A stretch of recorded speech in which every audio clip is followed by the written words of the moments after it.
going to be going through the Neetcode list and working through the backtracking. So that'll be cool. And move this here. Great. I like it. So I tried doing the combination sum. I don't know what I did wrong, actually. Don't know what I did wrong with this one. So most likely, I'll just skip it. Screw it. We'll skip it and go. Do word search, which is an easier-ish problem. Given a n by n, oh, why is this? Okay, I understand now. Make this smaller, like that, cool. Give an n by n grid of characters board, word, return word, true if the word exists in the grid. It can be constructed by a sequence of letters, adjacent. Now, the brute force way of doing this is that, like, again, so here we have A, B, C, C, E, D, which is the word that we're given. So we know it exists. Now, the brute force way of this is that you check every combination. So you just like, oh, is A, B, B, C, D in here? Is it in here? Is it in this path? And you like try every single path for every single thing, and it like ends up being like just way too much, and it expands out and TLEs. The better way is that you can kind of realize that why even start at S if we know like the word doesn't start with S, and why start at F if we know the word it doesn't like even have an F. And so instead what we can do is we can just go A and then move the this thing here. Now we know we have the A, so the next thing we need is a B, and we can look to see if there's a B around it. And this is going to be way more efficient than creating tons of branches. And essentially, like the actual solution is that we're going to go A, check for like the A thing, move the pointer, move the pointer, move the pointer. If we ever finish the pointers, then we know that we're done with the problem. So we can go ahead and code this out. There's a couple of patterns here that we're going to be using. So one is like the directions array pattern. This is where you need to check left, up, left, and right. So we'll just do that. Just instantiate that. This will be for that. And then we have m is equal to length of board. N is equal to length of board at 0. And then we'll do our DFS. And then we're going to keep track of the word pointer and like the row column that we're at. So we row column that we're at, and then like the word pointer that we're currently at. So like if I is less than or equal or greater than equal to the word, that means we obviously finished. We're out of bounds. So we can just return true. And then we can say for dr, dc, and directions, we just go through all the directions and check for the character. Like next char was equal to word at I. And then we call it, oh wow, what just popped up? That was weird. Okay. And then we have nr, which will be the dr plus r. nc is dc plus c. And then we just need to make sure that they're in bounds. NC less than, or NR less than M, and 0 less than or equal to NC. Make sure NC is in bounds. And then we need to make sure that the word that we're at, so the board at NR, NR, NC is equal to the next CH, like the next character. And if it is, then we can say if DFS, and we'll just DFS onto the NC, and we'll increment I plus 1. And look for our new one, our new character at that one. And we need to mark these as scene 2, so that's one thing I didn't do. So we don't want to infinitely loop and oscillate between these as we're checking. But we'll return true here if it does return true, and then if not, then we just return false. And we just need to check for scene. So there's a couple ways you can do this. You can also do like this board RC is equal to like a dot. That's like a space complexity. Like you don't use any space complexity and can just bring it back. So we can have like temp is equal to board at RC, like that. And then at the end, we just return Actually, what we'll do is loop through everything. So we'll do for I in range M, for j in range N, if board at I at j is equal to word at 0, and DFS R or IJ, and then like, will this be 1? If that's true, then we just return true, and then we just return false. Cool. So this should work. I like it. I don't think I wrote any bugs in it because I was trying to be careful. And here we just start with the I. I think word always should be existing, and it does. So yeah, this will work. So yeah, we'll run it and see if we wrote these lines. Looks like we did. And yeah, it looks good, 90%. And that is how you do this problem. So that is the word search problem done very quickly. I'm gonna check out palindrome partitioning. I have not done this problem in a while. Also another thing too to note actually, before we move on, or before I move on, if you're watching, is that the this problem uses several patterns that you actually use like several times in Leetcode. This pattern is very used. Like this pattern is used a lot for problems. And it's this idea of like, just go through all the directions, up, down, left, right, and then just apply it. So this is like just so much easier to do, or it's easier to do. Second thing is the boards. We want to be able to do board at I and like be able to mark something as seen. Like this is just a cleaner way of like marking something as seen, because you don't need to actually use any space, and then you can just set it back at the end when you're done.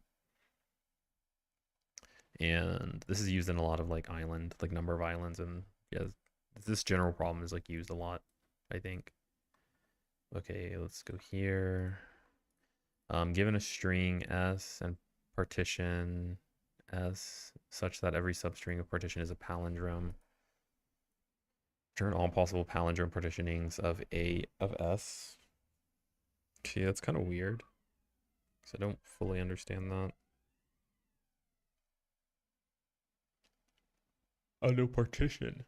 Partition it so that every substring is a palindrome. Okay, but it's only 16. Does that mean that we split this and this? So it's here. Is this one a palindrome? Is this one a palindrome? Is this one a palindrome? I think this is the same take it or leave it idea, but we extend. Yeah, that's got to be it. It's the same take it or leave it idea. We're just generating all kind of permutations. Not permutations, but I guess like substrings, kind of. So we'll have like, there is this one where we take only one, right? Like take only one and start a new one. Take one and start a new one. Take one and start a new one. This is AAB one. And then we have take a new one, or don't take a new one, but we keep growing. So now we get AA.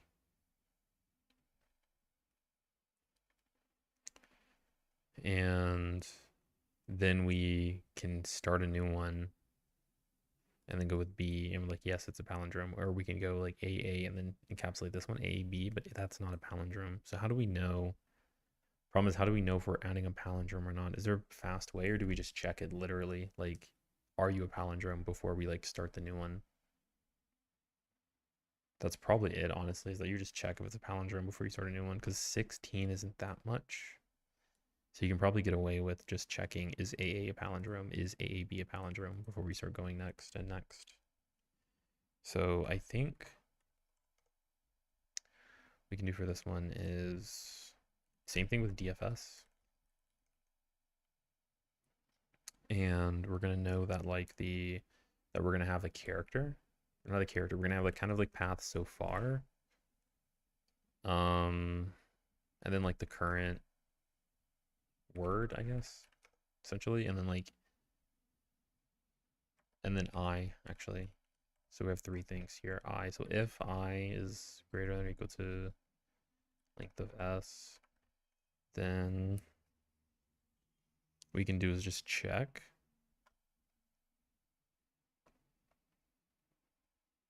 Oh, so like if current word, I don't know, like, or like is palindrome current word, then we can answer dot append path so far plus current word. So we save it because we know it's good. Return. If it's not, then just return. Great. Great. And then this is if current word. Actually, yeah, if current word. Something like that. If the current word exists, elif not current word and is the palindrome. Then I just want to add the path so far. Like that. And character is equal to s at I. So we're just going to take and or leave. So DFS I plus 1 path so far plus current word. And then just like empty. And honestly, actually, like word as list. I think current word will need to be a list to speed up the algorithm. And then what we can do is do like, I guess, word as list. So like this. So then we can append strings together. Does that make sense? Like A becomes its own array, or A gets pushed into here. Yeah, I like it. We would reset it. So this is like the reset case, and then this is like the case where we don't reset it. And then we just straight up add that new word into it. So it'll be path, or like current word plus ch, like that. And still keep going. And then just return. And then do a DFS. 0 false. And it looks like this thing froze. Screen froze. Screen froze. There we go. Okay, not false, but like empty. And then return answer. Now the only thing is I never implemented is palindrome. So how do we check if something's a palindrome? We do def is palindrome with like some word, I guess. And then do for I in range length of word, like over 2. If word at I is not equal to word at in minus I, return false, return true. And is equal to length of word. Yeah. So this is super simple. 0, but then we get in, so this needs to be -1, like that. Perfect. I like it. And then we just need to convert current word into actual string.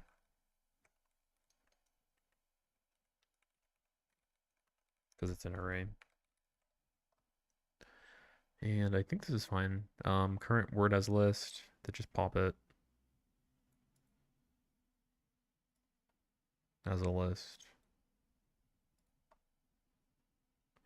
Can only concatenate list, not string. Okay. So this, because this is a list, we need to do that. Okay, nice. We got some empties. Don't know how that happened.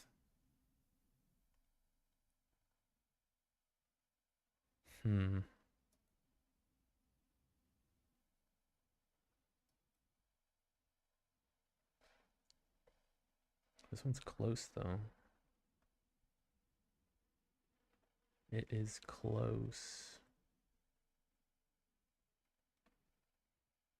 Add to the path. Let's add it to our final answer. So now we get A. Oh, wait. Is it? We get A as our final one.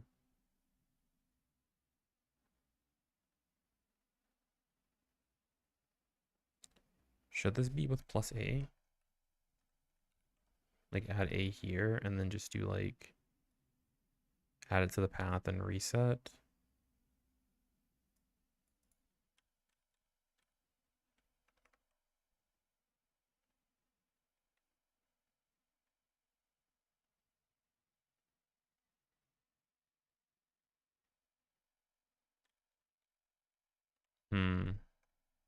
Maybe current word plus equals ch. AAB. AAB. AAB. Oh no. Because these aren't each palindromes.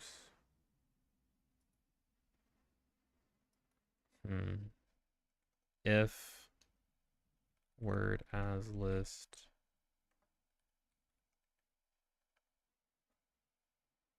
this should be word as string, not word as a list, but if is palindrome word as list, then we can add it. So then we get AAB, AAB, AAB. Okay, so now we're just duplicating. And that's because of the if. Maybe it's elif? No? We're just duplicating them. Where are they duplicated? If.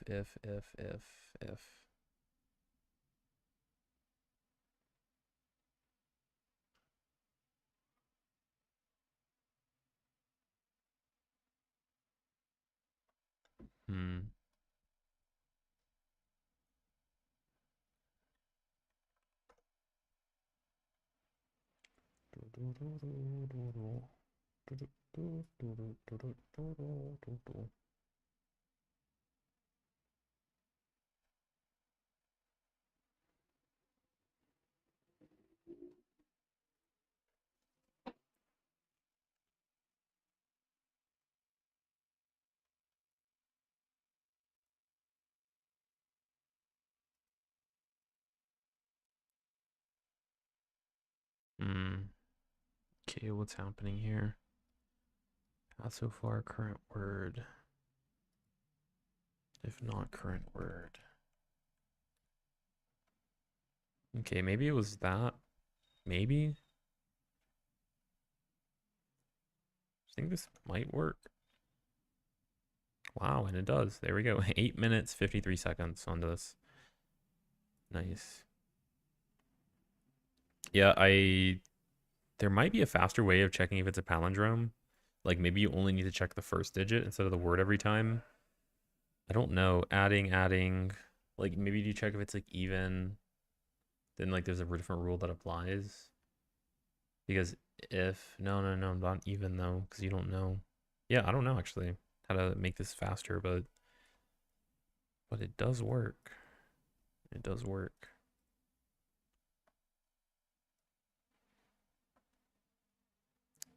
Backtracking with DP. Okay, DP would make sense, I think.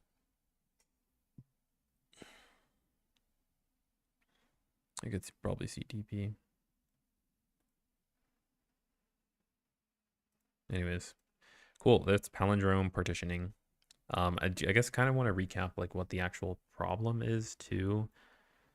Maybe this could be useful information, but like a lot of these like Neetcode roadmap problems that I'm seeing is that like the pattern seems to be generally like the same. It's that like you're just kind of stepping and saving like the path so far at every single point. But then sometimes like you're keeping track of I, sometimes like you have like some other variable here. But every single step you're kind of like doing that, and it's either like you're taking it or you're not deciding not to take it. I would say for like all of these, like we're thinking, do we want to take or do we want to not take? Except for this one, which I don't know how to do, but yeah. And this one too, I remember this one. This is like one of my first backtracking problems I'd ever done, like 4 years ago or whatever. Actually, I'm gonna keep this. I'm gonna keep this digits to letters, because that is annoying to look up.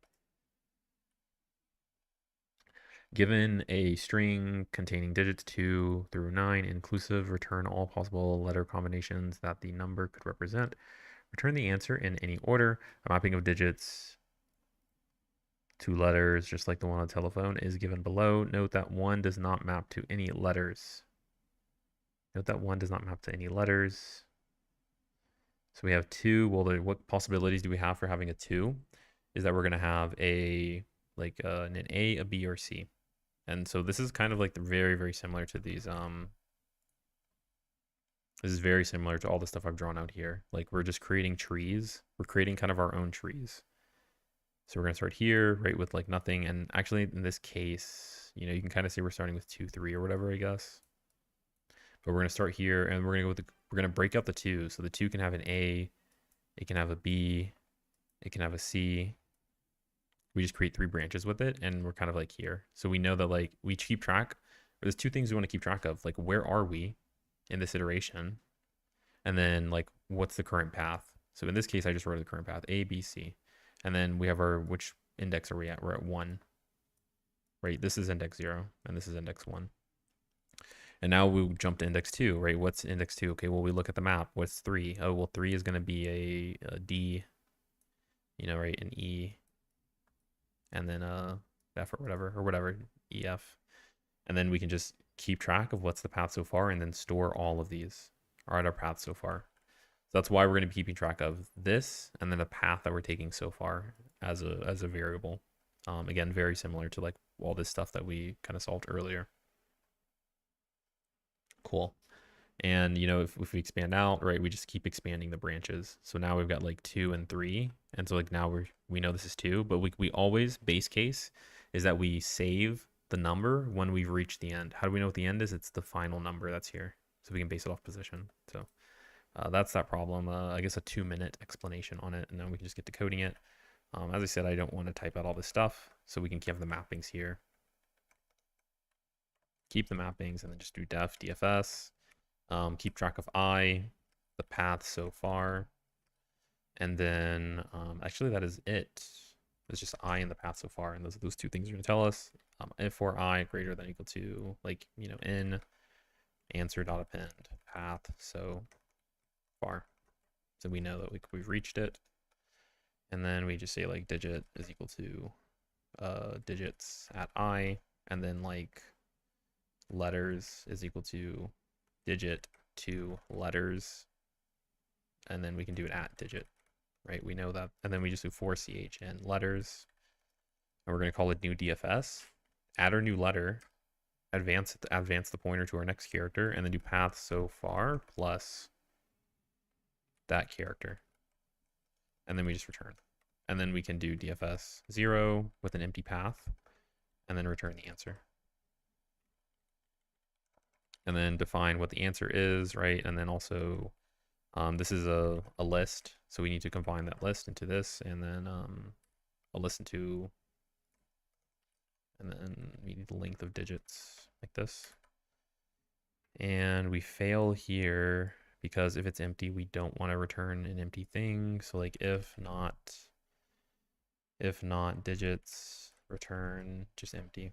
Now let's just run it pure, right? So in 3 minutes, this is like a complete solution. Pretty complete solution.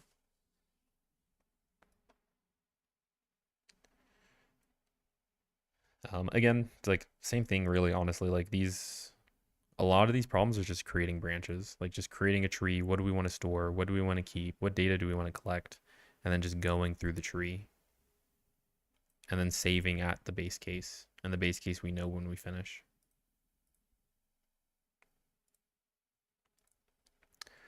So go through in queens. In queens is unique. It's interesting.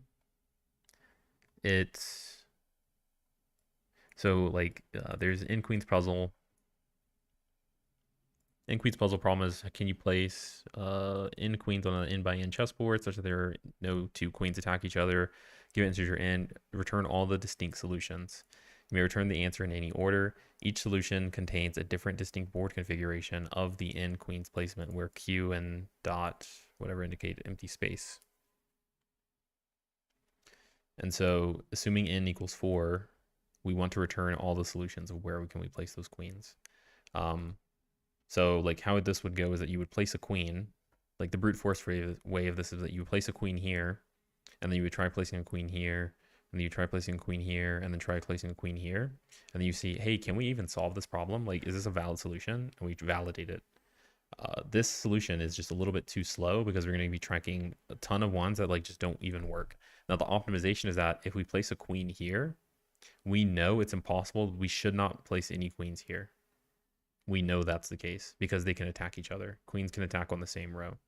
In the same way, queens can also attack in the same column. So if you place a queen here, you've just eliminated all these possibilities. And so what we're going to be doing in our DFS is that we're going to be placing a queen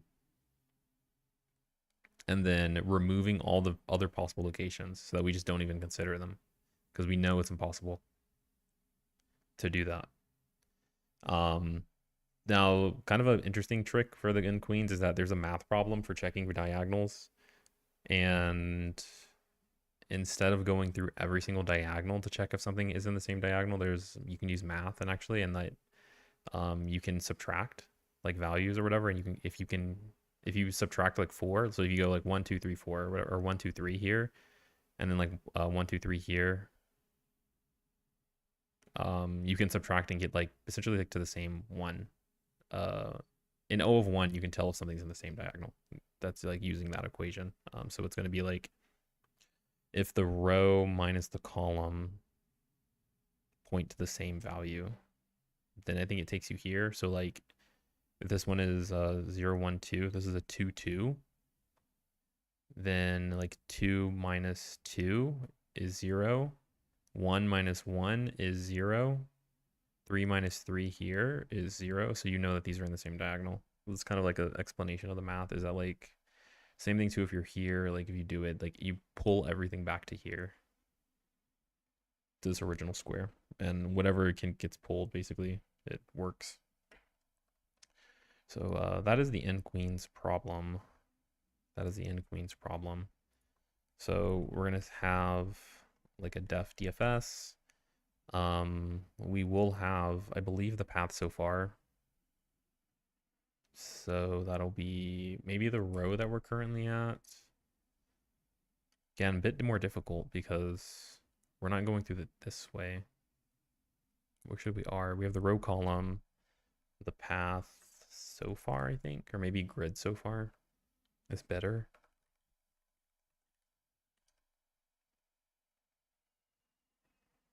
And then we can check for the other things. I believe we can just say like for the valid row, like scene, I don't know, like valid row, valid rows, or better yet, not even valid, like used rows, used columns, used diag, used reversed diagonal. So there's 2 diagonals. There's the diagonal here. And I think these are where you add them, row plus column, and there's like row minus column or something like that. So we just keep track of these and then just go through if row is equal to n, or if it's greater than or equal to n, then answer dot append grid so far. The grid is actually kind of interesting because it's a list of strings. Just kind of weird, but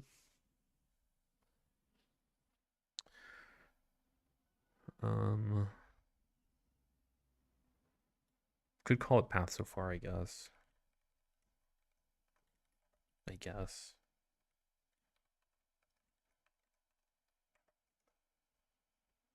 And we just return. And if the column is equal to n, then we want to DFS at row plus 1, go down 1 row, and then do column plus 1. Not column, 0. Keep it out at 0. Just like that.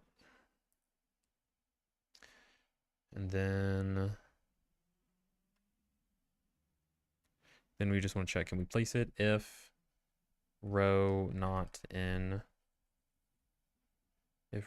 used rows, or better yet, if row in used rows, return. If column in used columns, return. If row plus column in used diag, return. And then like if row minus column in used rev diag, return. Okay. So with these, we're going to be just doing all these returns. And oh, I never set the timer, rip. And then once we have this, we just need to actually add it. That means that this is good and we can actually place a queen there.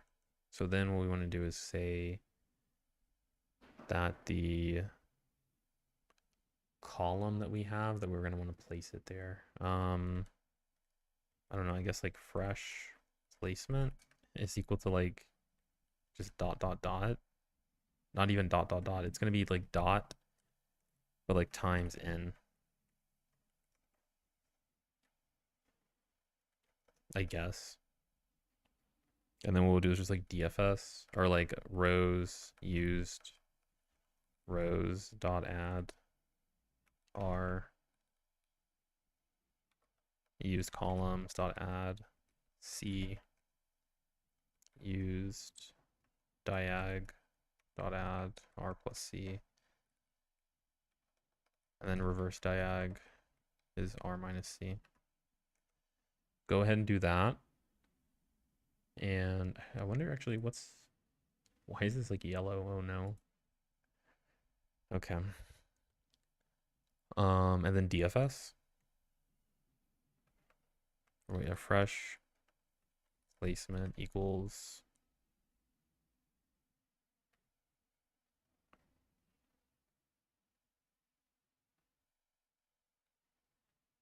fresh placement at column equals queen, and then DFS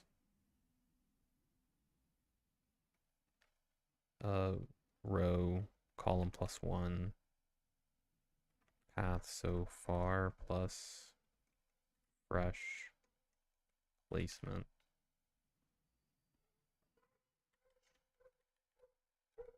And then I think just discard these, like remove them. I think like that. And then we can call DFS with 0, 0, empty, and then just return answer.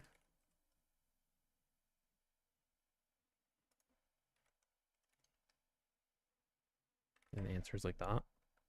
Only thing too is I want to add this for everything, so I do need to advance this. So like if this is the case that it's used, then we just go next. We have to iterate the next columns, and I'm never doing that unless it's valid, which isn't something I really, really want to do.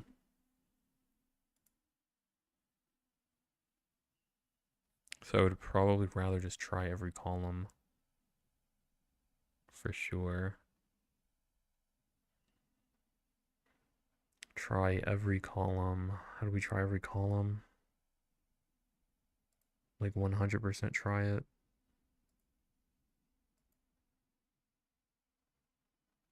I have no idea. If I did this,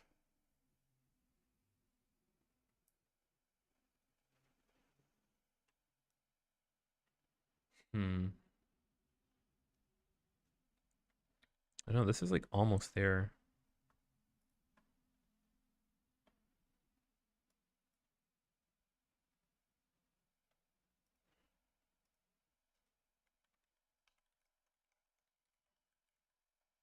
This is like almost there. We're just not advancing it that much. Like I'm not moving the key, the C+1. Could literally just need to do that.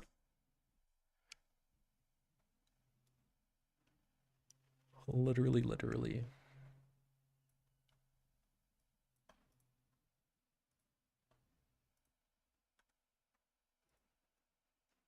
Hmm.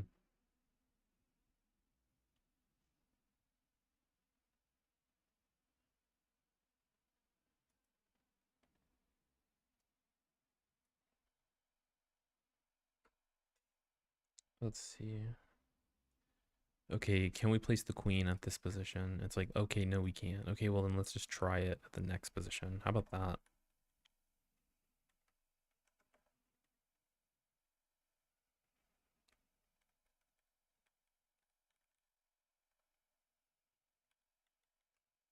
This is like so much duplicate code.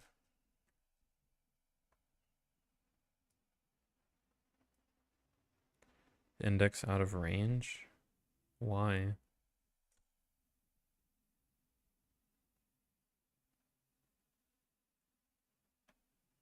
Because of the C? It's adding too much? Oh, is it because I never did this? No. I check immediately if it's out of range before doing anything. Hmm.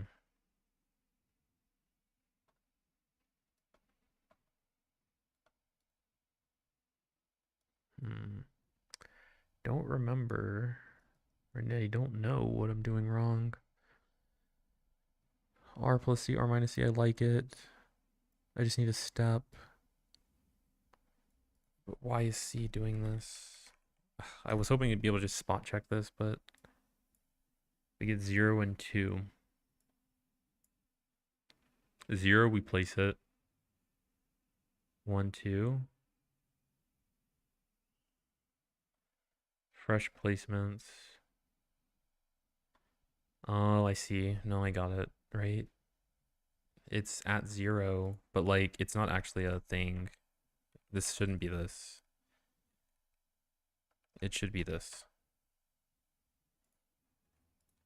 Like that. And then we can just wrap the thing around it here. Now, the problem though is that you can't actually do this because strings are immutable. So like you can't do this.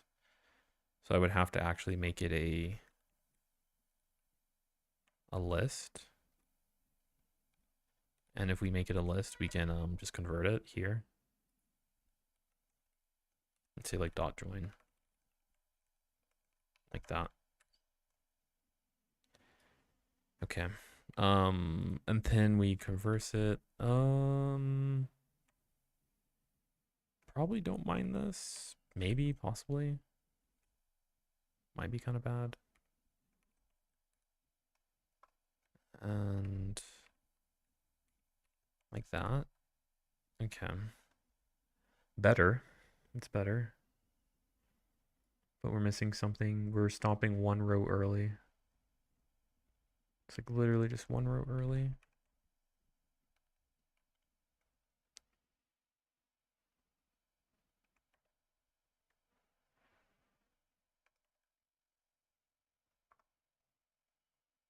Okay, perfect-ish.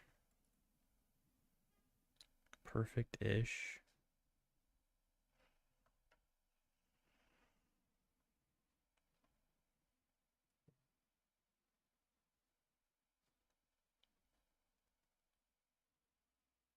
And how many are we trying out? Okay, good. This is a lot, I think, that we're trying.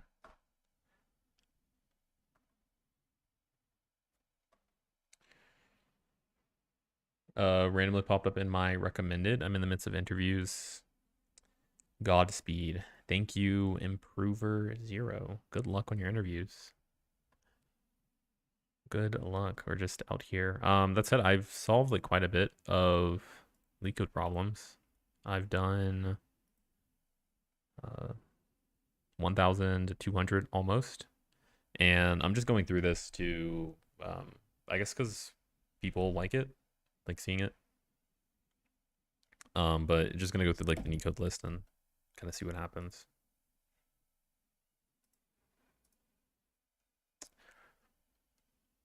Yeah. But I don't know what I'm doing wrong here. Yeah, sheesh indeed. Yeah, it's been a long time.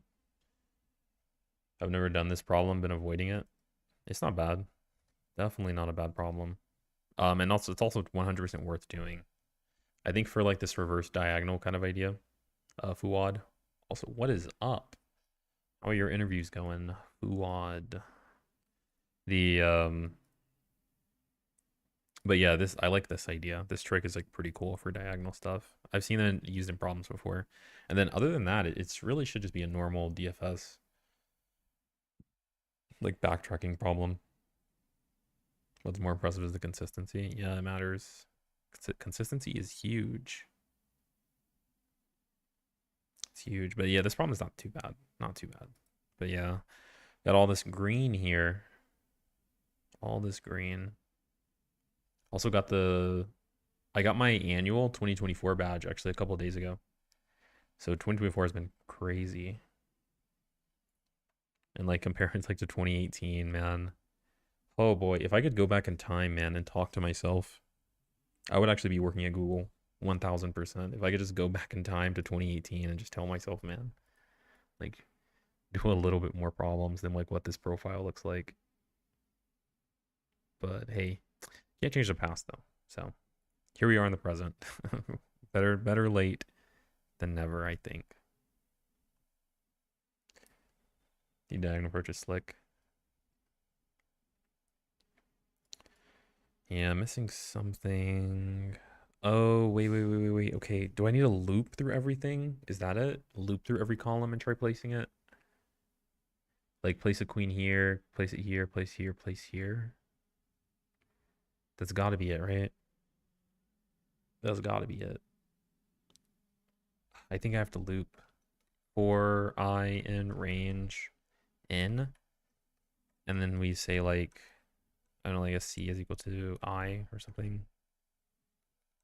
Then this. Because then here, now we're trying at every single point, which I think is better. And then, but the thing is about that is that I don't even need to. I could just go to the next one. Like, why even? I just placed it here, so.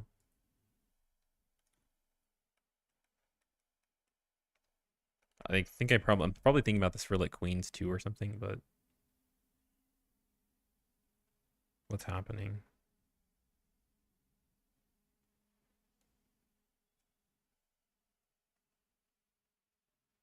Hmm. No, it doesn't make sense. Doesn't make sense. It like, because what it should do is you just jump the next row. Like you immediately know because you placed here that it's not gonna work. So you can just jump the next row. And if it doesn't work, then we just leave it, I guess. This is probably better. Key error to kill me.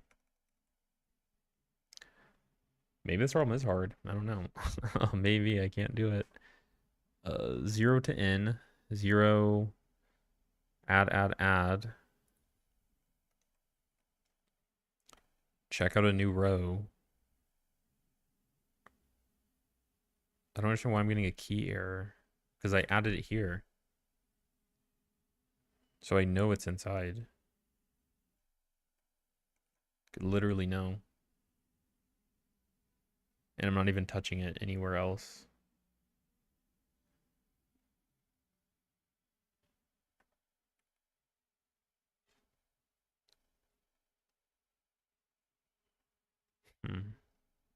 Okay, I guess I'm probably gonna give up on this one.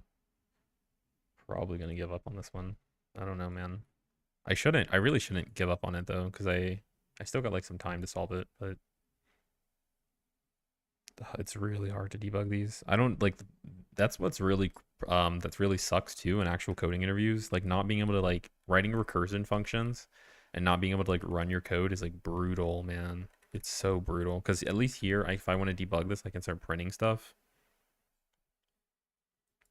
But in an interview, you don't even get that option. You're not allowed to run the code a lot of the times. This should never be happening. Okay, this is fine. No, but we're adding them to the same one. Okay. Like it can't be because I'm saying C equals I.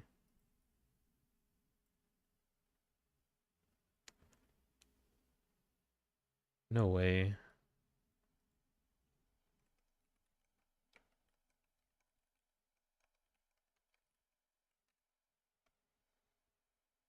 Trying 0, trying 1, trying 2. And then we're like, it can't work. Trying 0.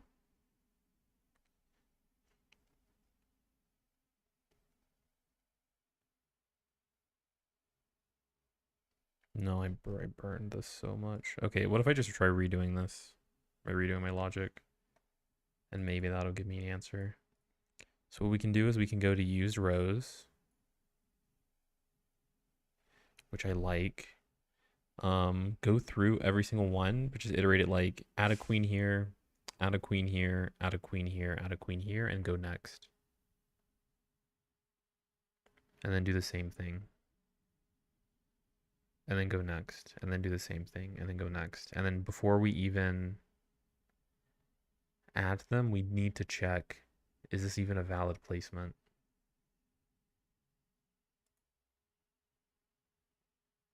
We have to check that.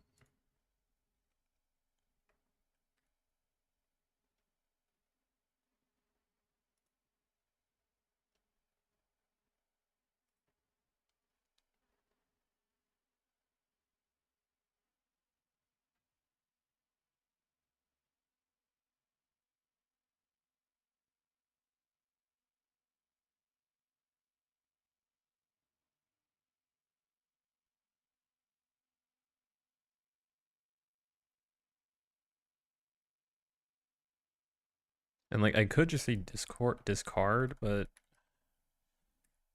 doesn't make sense. I'm not seeing why it's doing that unless I like typoed it. I could say discard, but like what is this, man?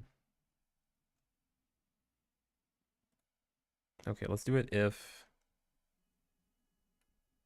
maybe this. And then put this here. But then we like check it here if it's fine. And then we don't even need used rows. That's actually not necessary because we're going to be adding them every time. So we can get rid of those. We're always jumping the next column. We're always jumping the next row every time. So we don't need that. And then here we can just say continue. Why'd you say WTF? Fuad? What happened? Okay, is this it? Did I get it? Is this the golden? All test cases passed. Let's go. So I feel like this logic worked. But yeah, get rid of like those column things. Let's run it. Let's see what happens. Oh, we did it. 17 minutes. Oh my God. I thought about giving up too. This is what I've been saying. This is what I've been saying.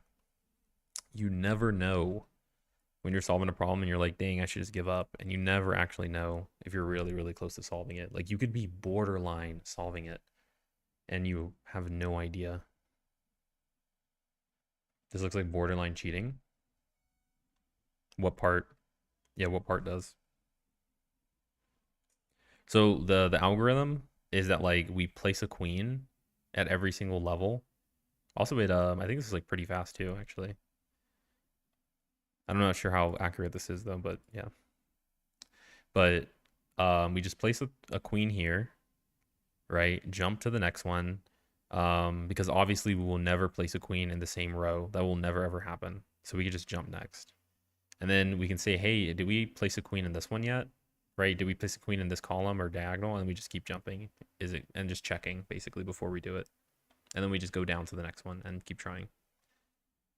Looks lighter than I thought it would be. Yeah. Yeah. And then what you could do here too, so this is like a little trick I did, is like you add and then remove. This is I think it's like a pattern. Because I think what I would do in the past when I was learning Leetcode is I would just tack all these on. I'd be like, oh, use columns. Okay. Oh, use diagonals. But instead what I do is I just keep a global variable and I just add to it and have the recursion removed from it. So as opposed to like having like a, 3 more parameters onto this thing, I just like add and remove. Yeah. But another thing too is that I don't think people probably, or I think that's just another important lesson when you're doing like Leetcode stuff, is that like again, I wanted to give up at this at like 13-minute mark, and I could have just given up, but I was like, okay, well, let me just try to figure this out again because I think I can do it. But like you never actually know when you encounter a problem how long it's going to take you, which is kind of interesting. So like you can actually psych yourself out of certain problems. Like even this problem, you can say like, oh, this problem is a hard, I could never do this. And the actual reality is you don't actually know if you could do it or not until you actually try. And because of that, like you kind of sit there and don't attempt something that you probably could have the gauge of doing. And you could apply this to like a lot of things too, I think. Like especially for like if you're trying to go for like a Google interview or Meta or whatever, and you're just like I could never do this, so I'm not gonna try. And then like you don't try, but like the reality is like you probably could have. But like anyways, you'll see this a lot with problems too, where you're like, this problem's really scary, or like I've been spent 20 minutes on this, I can never figure this out.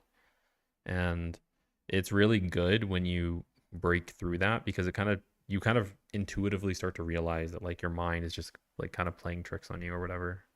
Even with this one too, like I'm like, dang, I can't do this. Like I mean, not within like the time limit of like what I want. Like I want to do this fast. I don't want to spend, a lot of time on it. And I probably could do it fast, but I actually have no idea on that answer. So anyways, that's my inspirational knowledge thing, I guess, of the day. That said, I'm probably not going to do this combination something because I just don't want to do that problem. And it's also not like solving this problem fast is not going to really help me all too much in my interviews. So yeah. Okay. So we'll go down. We're finished with backtracking now. So now it's just graphs. Graphs is like my strongest. DP, I think I understand all these like one-dimensional DP problems too. And I haven't done math and geometry. I've never done these two. So these will be actually completely new for me, I think. But yeah, this will just be a nice little fun one. I'm jumping to graphs. Oh God, I do not want to do number of islands. I've done this so many times. Max area of an island. All of these I actually just don't want to do because I've done so many of these. Oh God. Oh, we'll go through it. We'll go through it. Number of islands. Here we go. For like, feels like forever. 1, 2, 3, 4. 4 times.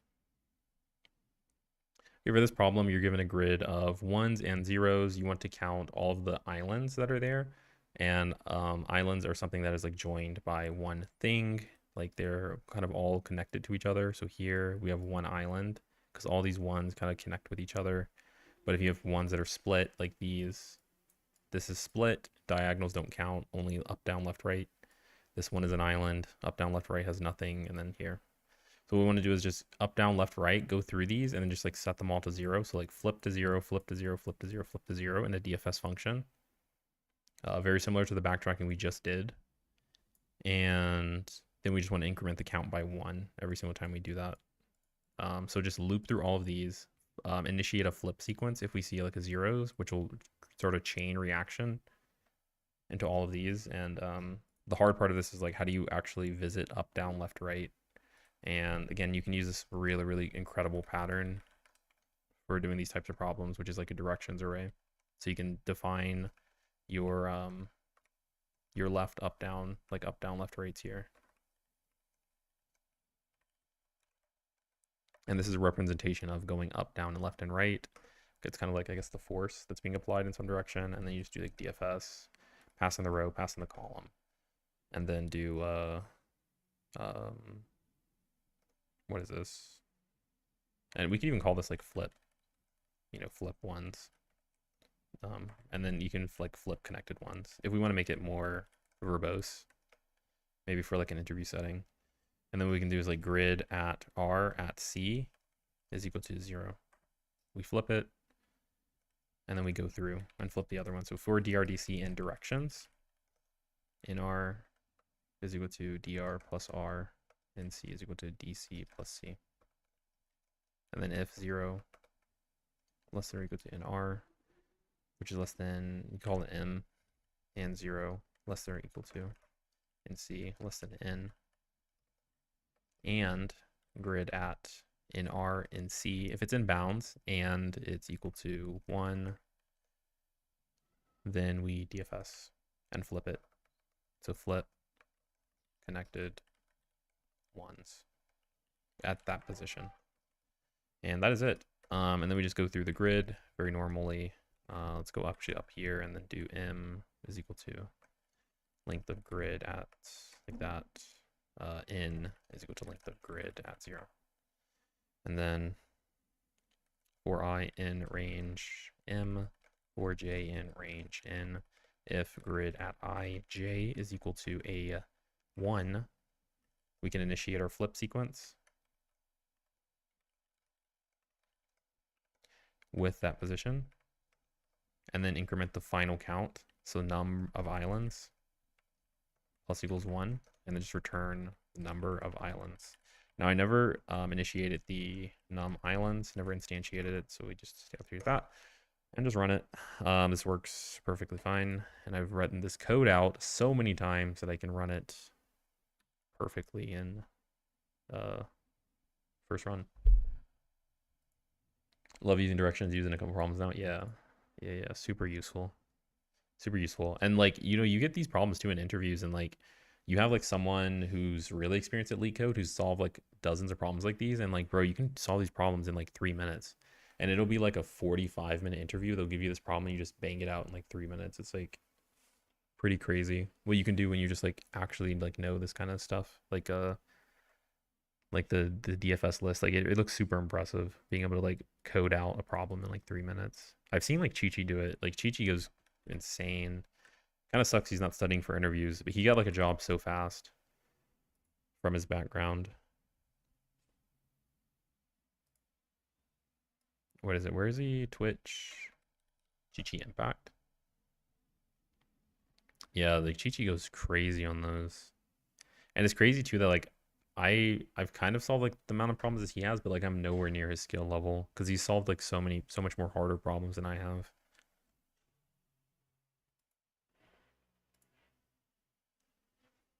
I'm pretty far away. All right, anyways, so that's one island problem. There's other one. We can do max area too. Oops, I didn't want to do that. For max area, we want to find like the largest ones basically. So we're gonna count all of the ones and figure out which one has the biggest count. Now, for this one, I think we can just return 1 at the end of our DFS this time, so we can count all of them. I'm trying to see if there's a better way of doing that than counting. No, I think that's the easiest. It's just to do that. So what we can do is go back to this function that we just wrote. I'm gonna copy and paste the code. And actually copy this and just paste it here. And we're going to modify this to store the, I don't know, I guess like num1s or something. Like num1s is equal to 0, and just like have it here, and then just like at the end return num1s. And it'll always be +1 because it's a 1. So then here when we do it, we just say like num it's really like max area or whatever is equal to max of max area, and then that one. And then we can call this max area and then change the name here to max area. And I think these changes will fix it. You just count all the ones, having it count all the ones that we're doing. And I actually failed it. Rip. Does it even pass locally? No, it doesn't. Interesting. Interesting. 0. 0 is kind of crazy. Because you should at least get 1 here. And then 1, 2, 3. Interesting. Improver 0 is the strat to sit down and solve hard problems even if it takes multiple days, or look at the answer if you can't get it in an hour or two. I think it seems like it doesn't really matter. That said, there are time limits that are imposed, so you do want to solve based off those time limits and probably get used to solving on those time limits. So for an interview setting, the time limit is generally 30 minutes. If it's a contest setting, you get like 2 hours potentially. So yeah, there's definitely like there's a difference between the solving within those 2 time constraints, but I think generally just 30-45 minutes is fine. But like if you want to improve too, like I think you can get away with that. And then the idea is that you solve and then you just look at the solution so that you learn something.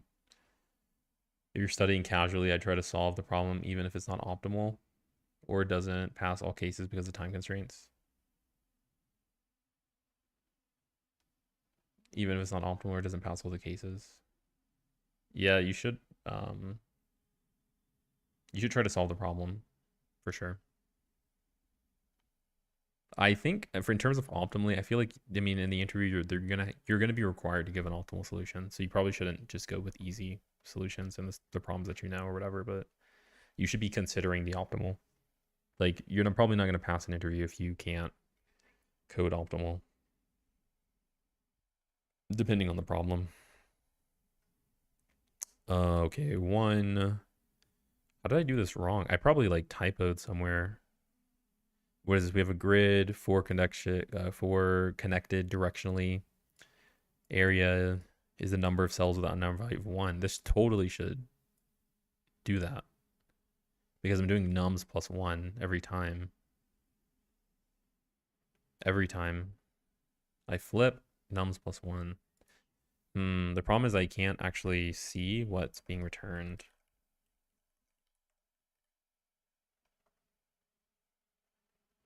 Oh, it just never entered? Oh, it's because these are yeah, it is typo. These aren't strings in this problem. So like everything I changed was right about the solution. But we're just gonna do 0s and 1s. And this doesn't matter. I mean, kind of, maybe. No, it doesn't actually. Okay, maybe it did matter. Oh my god.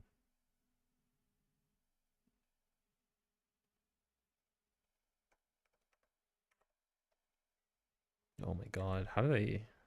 Again, I think it's just because I didn't read the question.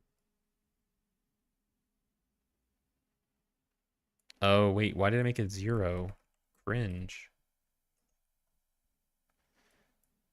Yikes. Okay, yeah, I didn't read the question, so I didn't know that the format of this was like 0s and 1s integers. But yeah, just change it and then just have them each like keep track. So they'll send a 1 back up to the other one, and the other ones are going to send their 1s up.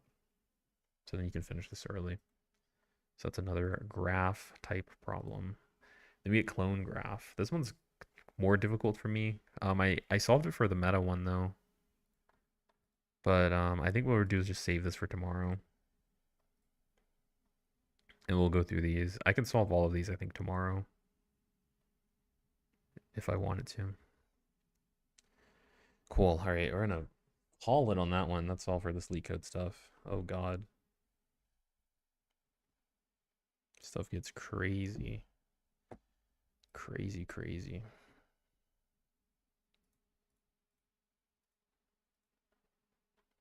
Cool. So, for anyone watching, if you guys want to, if I have a community that I'm running, you guys are gonna hear this stuff a lot I have a community I'm running. If you guys want to talk to other people who are in chat, offline, I'm not doing Discord. I'm doing school. So you guys can join that. If you have questions, you can ask me offline.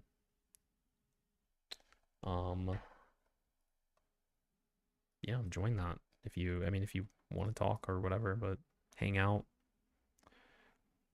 practice interview stuff. Let's see here. Yeah, so I'm done with the Leetcode stuff for today. Don't know what I'll do. I could go on Reddit. I can go on Reddit. Still got some time.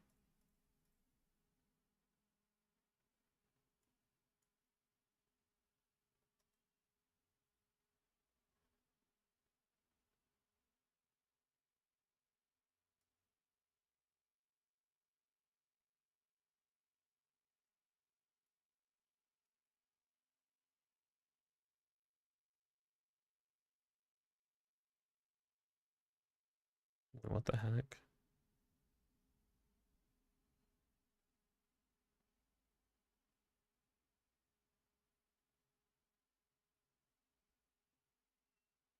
Hmm. Hmm. Okay, cool. Well, let's just look at the Leetcode thing, I guess. We'll look at r/Leetcode.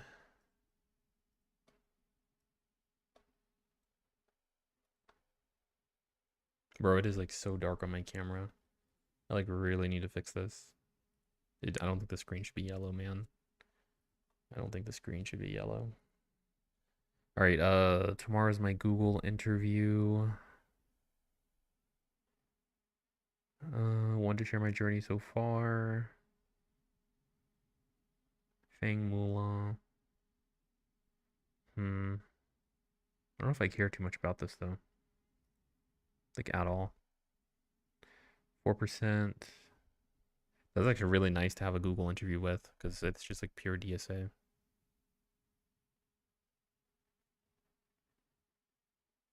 I'm kind of surprised they're not confident either with solving this many problems because they're actually about where I'm at.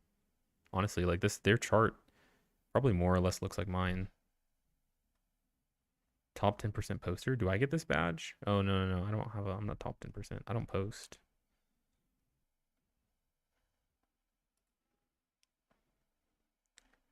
Sent you an email regarding referrals.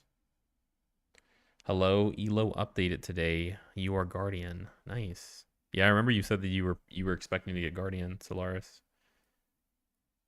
What is this? Was it Iron? Fishron. The Leetcode Guardian. Dang, top 1%. That's crazy. Insane. And Solaris started Leetcode like in February. That's so crazy. Smart cookie. And a problem solver. Natural problem solver. It could have been rejudged. You never know. Yeah, for sure. It could have been. It happens. Not the first time. Not the first time. I was okay. I don't know what you mean. Sent me an email. Where'd you send me an email? I guess from YouTube. You found my email from there.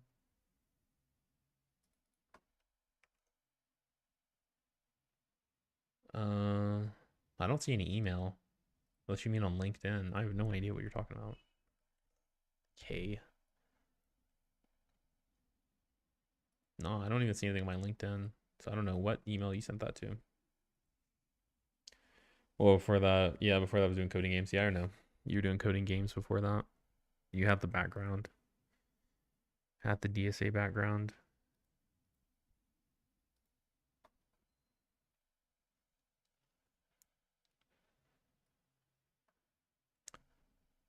Okay. Also I wonder if I should post on Reddit just so I can get like a post that like kind of blows up. That'd probably be, I mean, it'd be kind of nice. Google interviews are really class apart from other company interviews. Probably true. I think Google's are the hardest for sure. Got the Google redirection. Fortunately, didn't make it through and down my mind. What was this?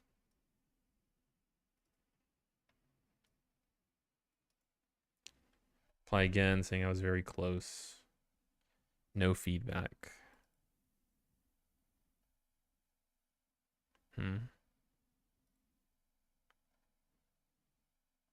Meta offer rejections. A lot of Google interviews actually that are happening.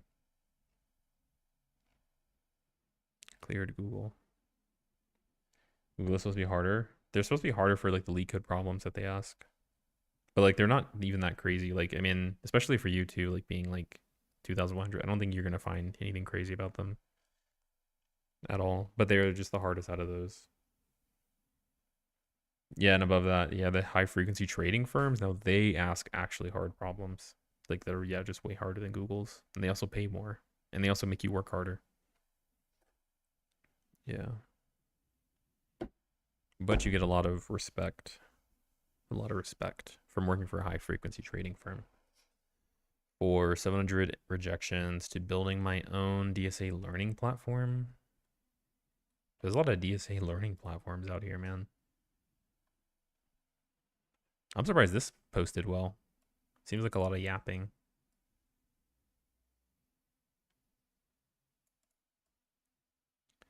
It teaches different methodology, lower frustration. Currently doing DoorDash to fund it? Wait, what? Oh, wait. Also, you don't have to do this unless you, I guess unless he's going all in on it. But even then, he should have enough money to live off savings. I like looking at these just because, like, I guess it's kind of competition to me. Another thing too is that like he said 700 application with 0 interviews. I don't think that like it sounds like you need help with getting interviews. So he should like have stuff in here on how he got interviews. But there really are a lot of DSA courses out there. $20 a month. That's super cheap. Oh my god.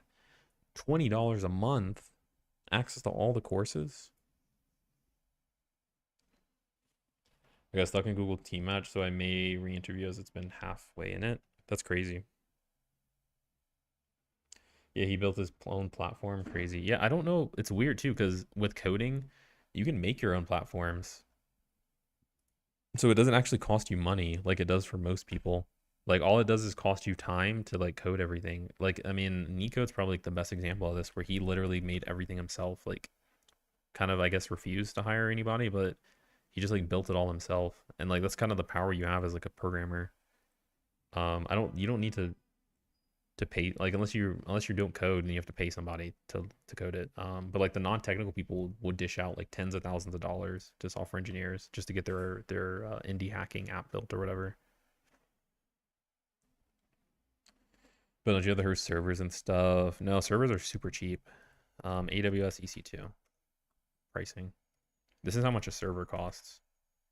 Like assuming that you can have the technical knowledge of like being able to learn stuff. On demand, is it? No. Where is it? It's like super cheap. Like if you're here, Linux, let's say you get like the super cheap one. Like let's say like your server is not doing anything crazy, nobody's using it, and it's just this one. It's like this much every hour. Like assuming you get 0 traffic. And obviously if you get traffic, you're probably getting money too, right?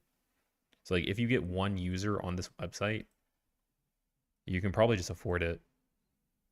Not even to mention that like hosting it, like what is this per hour? I don't know how many hours are 24 hours a day, 7 days a week for 4 weeks is $4 a month on AWS.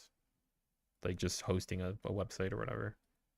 Or a server if you want to, do actual computation. Or yeah, basically like $4 a month. That's how much it costs you.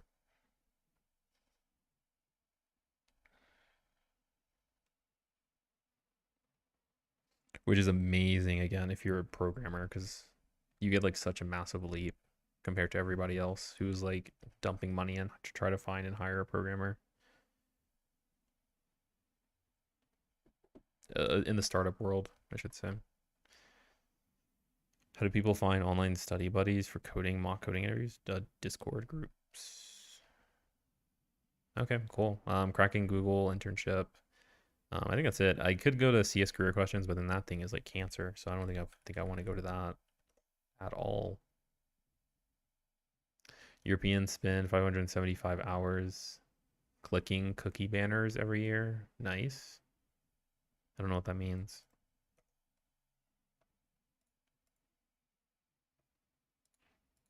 I guess it's like, are we allowed to use your cookies or whatever? Do you want to share cookies? I followed the official AWS Amplify guide and was charged $1,000. Oof. Okay, maybe AWS isn't the thing. Maybe not. But you can find competitors, I think, for similar prices. AWS is nice though, I like it. Okay. No news happening. How I ship projects at big tech companies. Onion buys InfoWars. Is a part of the Onion? No, it's real. Improving Steam client on Linux. Visualizing World War II. What does that mean? I quit Google to work for myself. Ooh. I didn't quit Google to work for myself, but I did quit to try working for myself. I saw Hackering had a leaderboard. They stopped doing contests.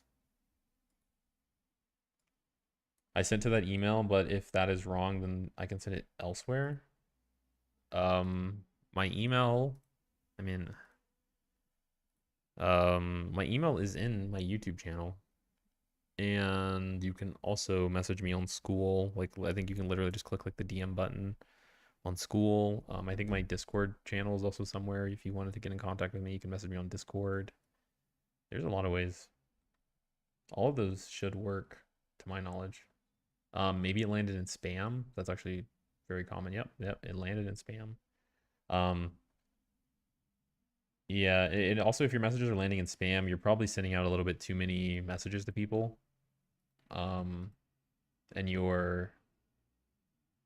don't know, uh, your thing might be bad. I don't know. That's weird that it landed in spam. Cool. Yeah, Kevin K.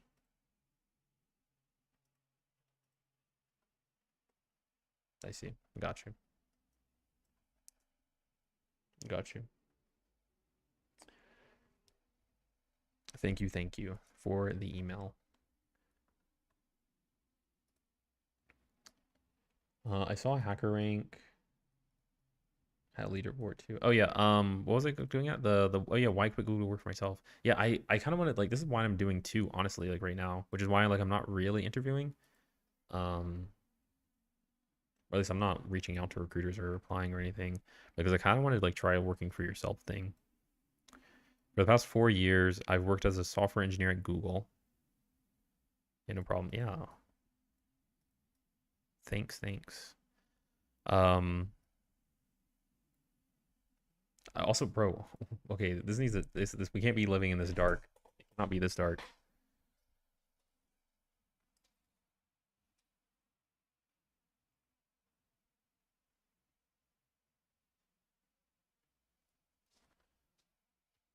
Okay.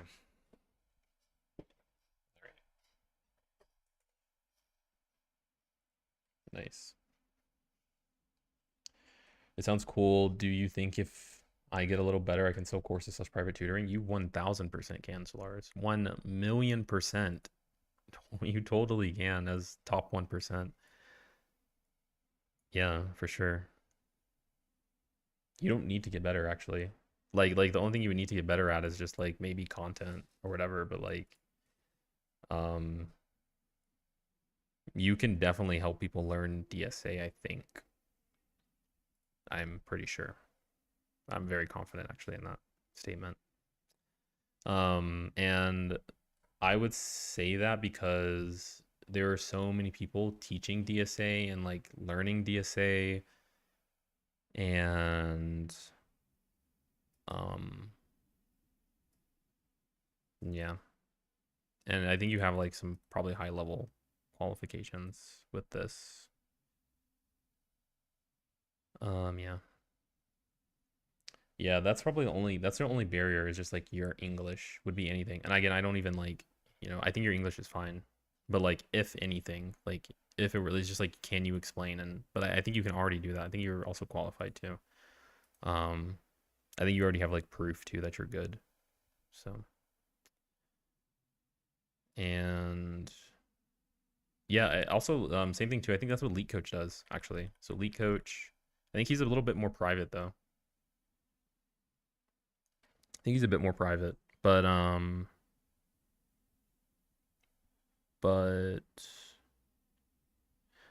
think like the easiest way, I guess, like if you're kind of like trying to start it, is that like you just help people for free. Like that's from what I've heard is like the biggest thing is that, but they just helping people for free, and then ask them for like a testimonial or whatever on things. So either give them like mock interviews and ask for testimonials, or like just do stuff that so that you can just have proof that people can see that like you're actually kind of like legit or whatever. Um, yeah, but you know, there's a kind of whole thing within that, like, but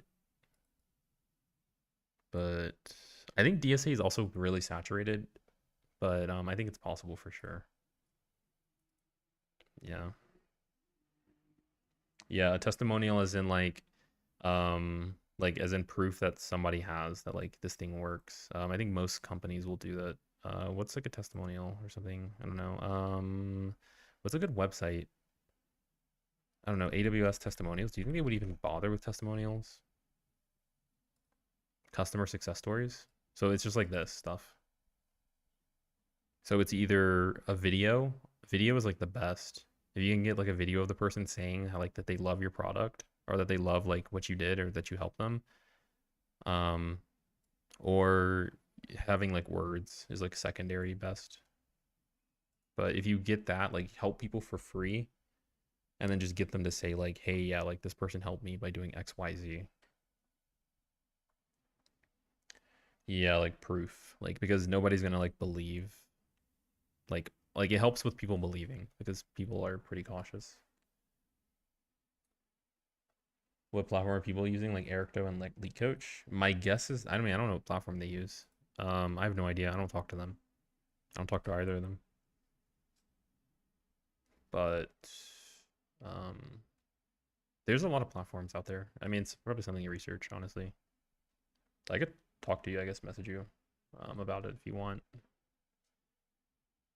Or if people in chat too are kind of interested in how this stuff works. But it's up to you guys if you guys want to hear about how to do business stuff and all that.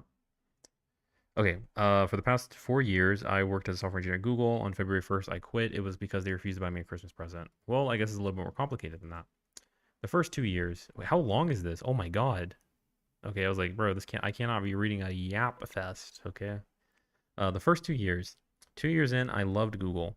With the annual employee survey asked me whether I expected to be at Google in 5 years, it was a no-brainer. Of course, I'd still be at Google in 5 years. I was surrounded by the best engineers in the world, using the most advanced development tools in the world, and eating the freest food in the world. My recent performance rating was strongly exceeds expectations. If I just kept going, I'd soon be promoted to the next level. Senior software engineer. What a great title. Forever after my career, I'd be able to say, yes, I was a senior software engineer at Google. People would be so impressed. My manager assured me that my promotion was close. He felt that I was already capable of senior level work. I just need the right project to prove it to promotion committee. Your manager doesn't promote you? No, managers at Google can't promote to their direct reports. They don't even get a vote. Instead, promotion decisions come from a small committee of upper level software engineers and managers who you've never heard of until the day they decide on your promotion. You apply by assembling a promo packet, written recommendations, design documents, mini essays. It sounds like this person, I mean, just based off like the fact that they even brought this here, it's not like they're complaining about the promotion. It sounds like they're about to start complaining about like their promotion thing, like the people who you've never met you. I feel like he's gonna start complaining about this. Yeah. Okay. Many essays do you write to explain why you work for its promotion. Promotion committee then reviews your packet and a handful of others, and they spend a day deciding who gets it, who doesn't. During my 2 year honeymoon phase, the system sounded great to me. Of course, my fate should be in the hands of a mysterious committee who've never met me. they wouldn't be tainted by any sort of favoritism or politics. They'd see all past that and recognize me for the high quality code and shrewd engineering decisions. Yes, because they're perfect. They have no bias. Of course not. Why would anybody have bias? Yo, Ray, can you accept my request to join on school? My nickname is System. System. System? System? I don't see your request on here. I don't know. I don't see a system on here. Your name on here is System? I see yoga.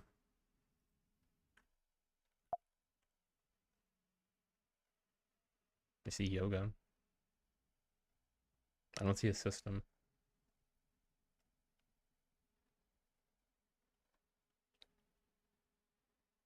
Yeah, I don't see it. How about Kevin? Yeah, I see. I got you. I got you.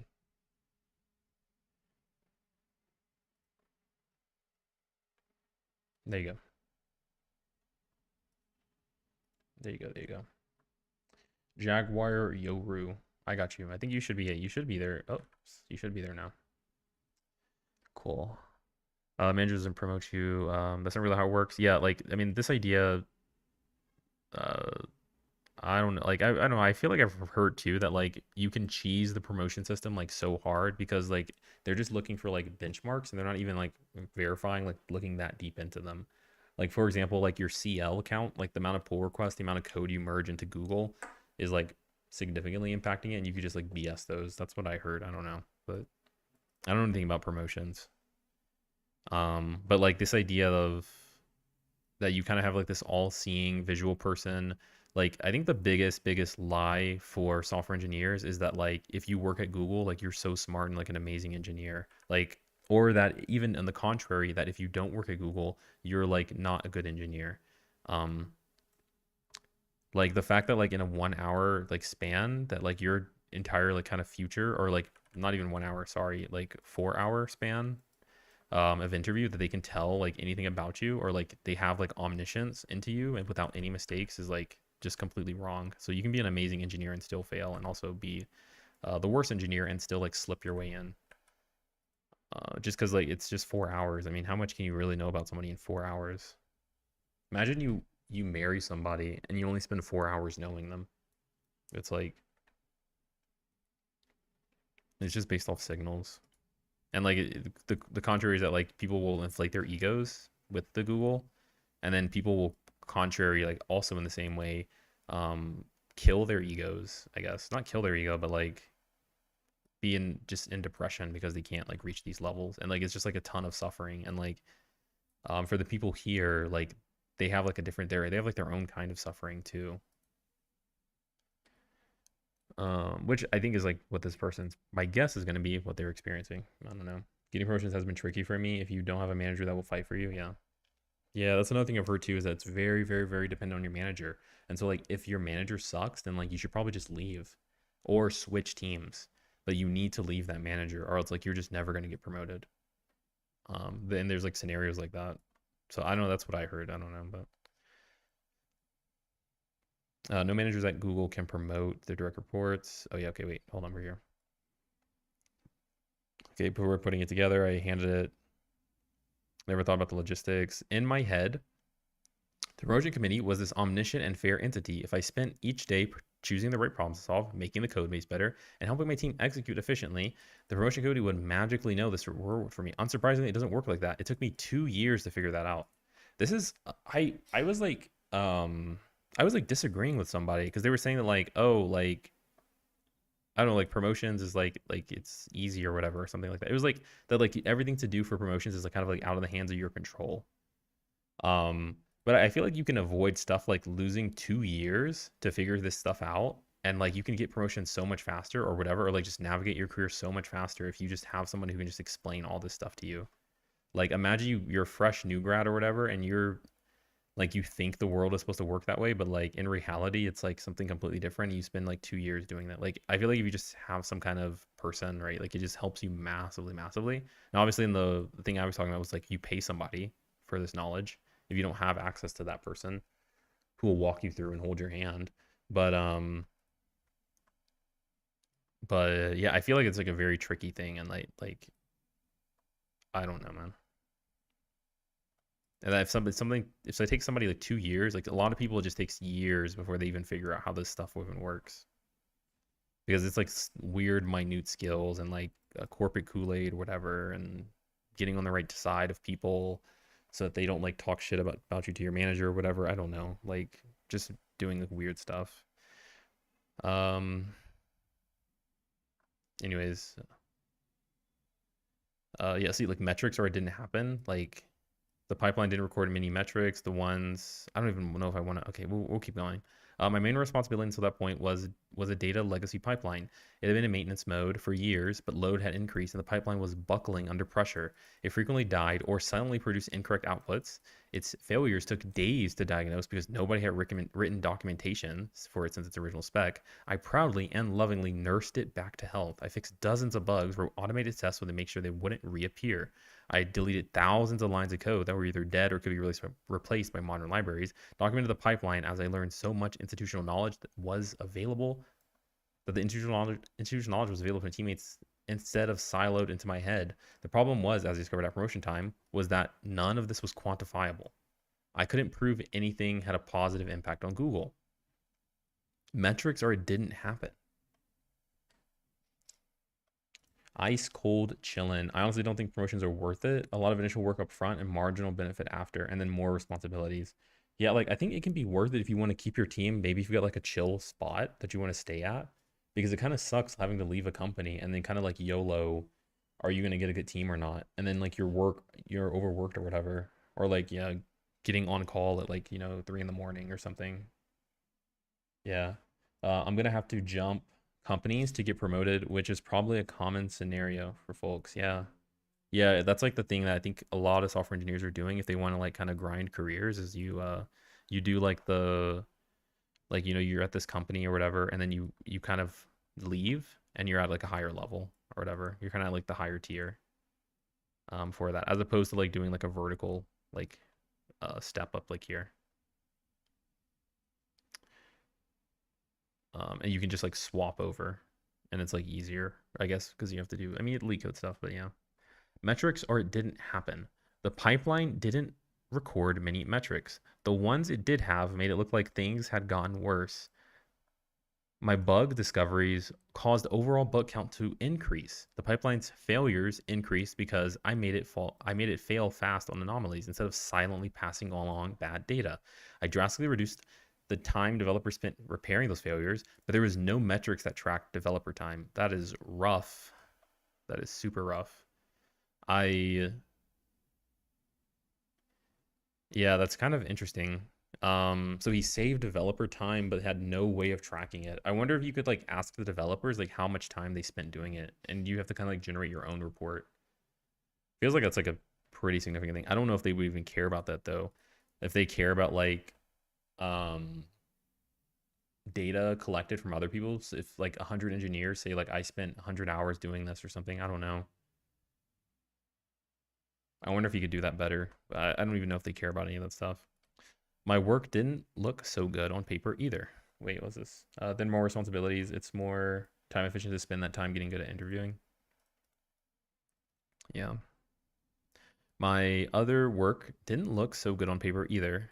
On several occasions, I put my projects on hold for weeks and even months at a time to help teammates whose at launch was at risk. It was right decision for the team, but it looked impressive in a promo packet. To the promotion committee, my teammates' project was the big important work that demanded coordination from multiple developers. If they hornswoggled me into helping them, it's evidence of their strong leadership qualities. Based, if they get you to help them on their project, they're even better leaders, actually. And you're the bad one because you were swindled into it. Uh, I was just a mindless peon whose work was so irrelevant that it could be preempted at moment's notice. This is like this makes me lose my mind too doing like interviews, because when you do like an interview in 1 hour, like you get so many like just insta locked like perceptions. And they're not even right. Like it's just like a blanket statement. It's like Like, oh, you didn't code this out like that fast. Or like, no, the bad one is like you the way you type this variable, like the way you name that variable was bad. And so I can infer by the way that you have that variable that like you're actually like probably doing that on purpose, like on your actual job. Like that is crazy. Like that is you're jumping so many bounds. I feel like to say something like that. This is like the corporates. I just don't like it that much. And I know a lot of people who interview too, and they like swear by it or whatever. They're like, yeah, no, I mean that's like a good metric because whatever. But like, and I'm sure like it maps onto some reality but as like a blanket statement for all engineers. But again, it's just because you only get 1 hour, and so like they don't trust you and they don't know you. But in the same way too, that like this idea that like you're a good leader because you can get people to work on your projects, and that means you deserve a promotion is like that's kind of like whack. I understand it. It's because like generally this is the case, and so we just work on generalizations, but I hate it so much. Uh, I submitted my first promo packet, and the results were that what I feared. The promotion committee said I hadn't proven that I could handle technical complexity. They couldn't see the impact I had on Google. I'm not gonna read this meme. I don't think.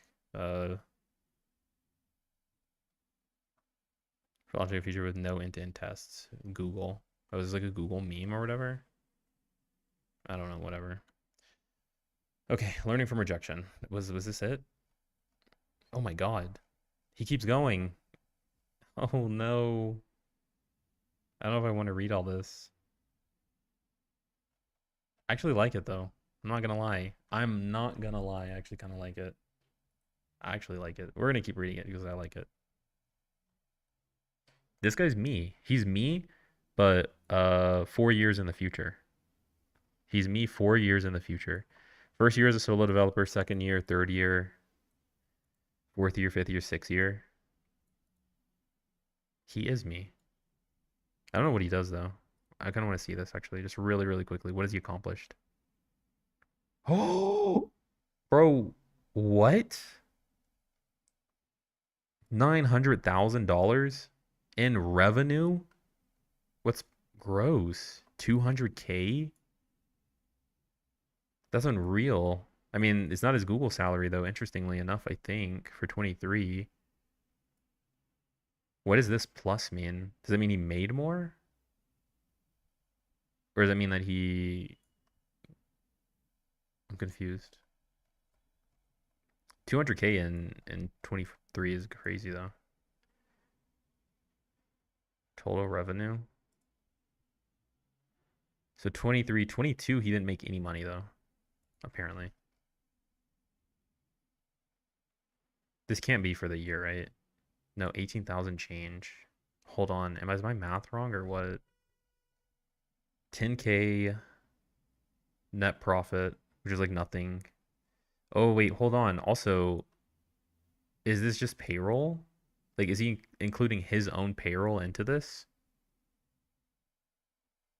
Or is this the business? Because that's going to make a difference, right? Is this 200K for him to live on, or is this 200K after he gave himself a paycheck? I don't even know who he's hiring either, but I think that's going to make a difference. How can you afford to live on so little money? Low cost of living, savings from Google days. Interesting.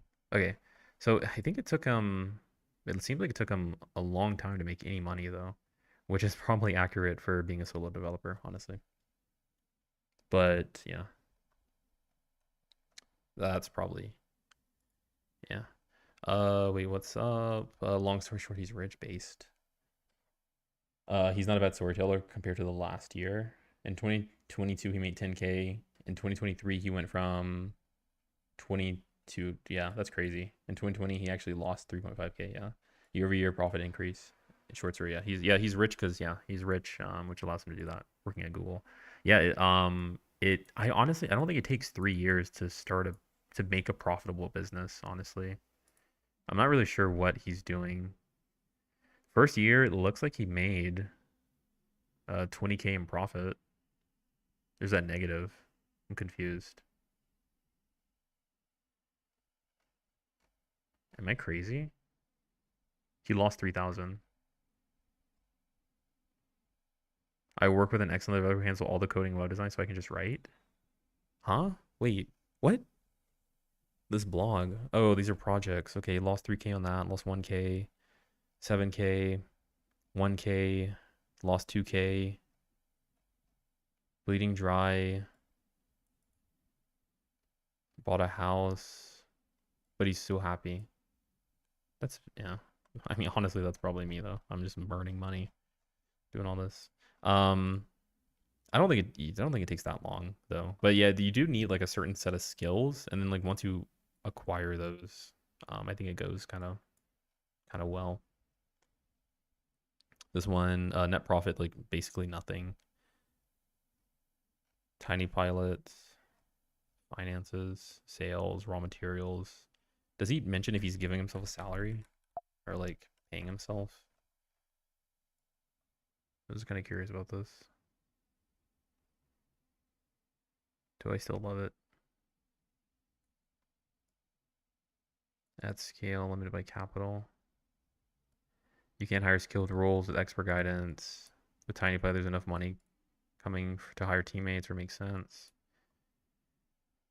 I pay 200 a month for dev tooling. Please have the company culture. Hardest part of me about running business. Sounds like others being responsible for failure. Like this is huge revenue increase. That's 100x. Whatever. That's crazy for a business. 500, half a million in revenue.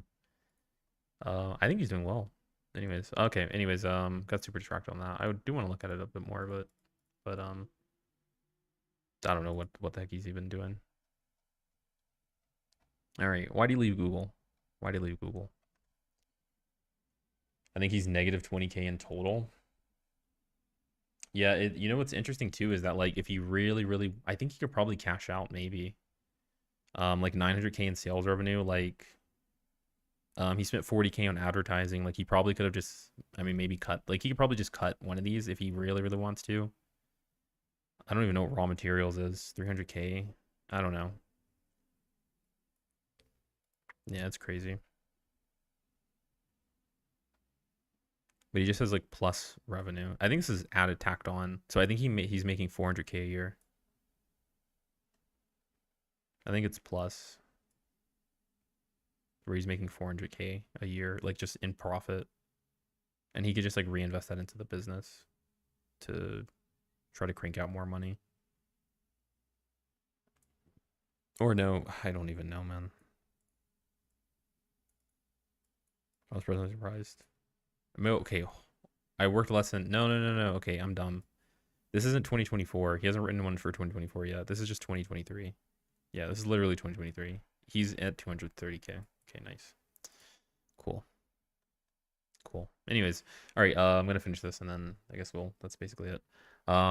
Learning from rejection. The rejection was a difficult blow, but I wasn't discouraged. I felt I was performing above my level, but the promotion committee couldn't see it, that it was solvable. I decided that I had been too naive in my first couple years. I didn't do enough planning up front to make sure the work I was doing left a paper trail. Now that I understood how the process worked, I could keep doing the same good work, just with better record keeping. For example, my team was receiving tons of distracting email alerts due to false alarms. Old me would have just fixed these alerts. But now that I knew that this work needs to appear in my promo packet, I should first set up metrics so we'd have historical records of alert frequency. And at promotion time, I'd have an impressive looking graph of the alerts trending downward. This is where like when you have like an idea, I think you just talk to the person who like knows how to do promotions or whatever and gamify the system, and that they can just kind of tell you about it. Like just tell you, hey, is this a good idea that you're about to go down? Like I know you think it is, but like is it actually? Shortly after, I was assigned a project that seemed destined for promotion. It was dependent heavily on machine learning, which was and still is the hot thing at Google. It would automate a task that hundreds of human operators were doing manually, so it had a clear objective impact on Google. It also required me to lead a junior developer throughout the project, which generally won points with promotion committees. Holiday wake-up call. A few months later, Google made headlines when they ended their long-standing tradition of giving lavish holiday gifts to all their employees. Instead, they used gift budgets to buy advertising disguised as charity, to buy Chromebooks for underprivileged school children.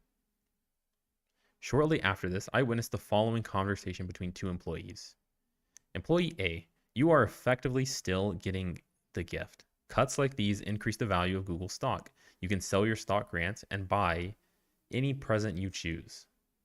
What if I told my wife I wasn't buying her a Christmas gift, but she could use the money in her bank account to buy any present she wants? You're in a business relationship with Google. If you're disappointed that Google isn't romancing you with gifts like you do for your wife, you have a misguided notion of the relationship.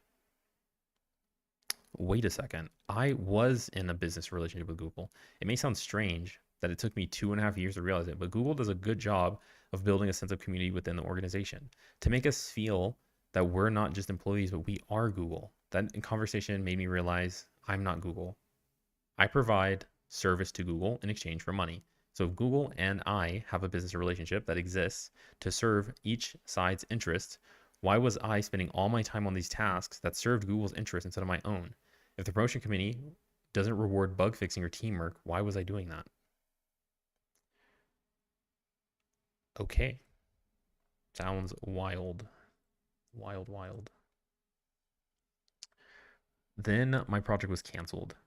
Priorities shifted. Management traded my project away to our sister team in India. In exchange, that team gave us one of their projects. It was an undocumented system built on deprecated infrastructure, but it was nevertheless a critical component in production. I was assigned to untangle it from our sister team's code and migrate it into a new framework, all while keeping it running in production and hitting its performance metrics. As far as my promotion was concerned, this was a setback several months because I hadn't released anything for my canceled project. The 2 months I spent working on it were worthless.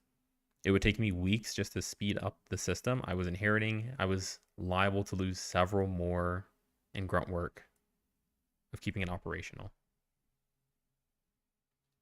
It was the third time. What am I even doing? It was the third time in 6 months that my manager had. My guess is going to be that he's not going to get the promo and he's going to get really mad and then leave. I think this is what's going to happen. It was the third time in 6 months that my manager had reassigned me midway through a project. Each time he assured me that I had nothing to do with the quality of my work, but rather some shift in upper management strategy or team headcount. At this point, I took a step back to assess what was happening from a high level. Forget my manager, forget his managers, forget his promotion committees. What if it boiled down to just me and just Google? What was happening in our business relationship? Google kept telling me that it couldn't judge my work until it saw me complete a project. Meanwhile, I couldn't complete any projects because Google kept interrupting them midway through and assigning me new ones. This dynamic felt absurd. Nice. Very cat. Very, very cat. My career is being dictated by a shifting anonymous committee who thought about me for an hour of their lives. True. Welcome to every person who interviews at Google, actually. Whether you make $100K a year, $200,000 a year, $300,000 a year is all dictated on like just 1 hour of that interviewer's life, and not even to mention the hiring committee and all that stuff. But like it has like literally, like it's literally like game changing. Having Google in your resume, having like all of that stuff, like having that job, whatever. Just like the whole like business dynamic, the whole corporate dynamic is like so weird. It's so weird. Very cat. Very cat. Nice. A cat eating some chips.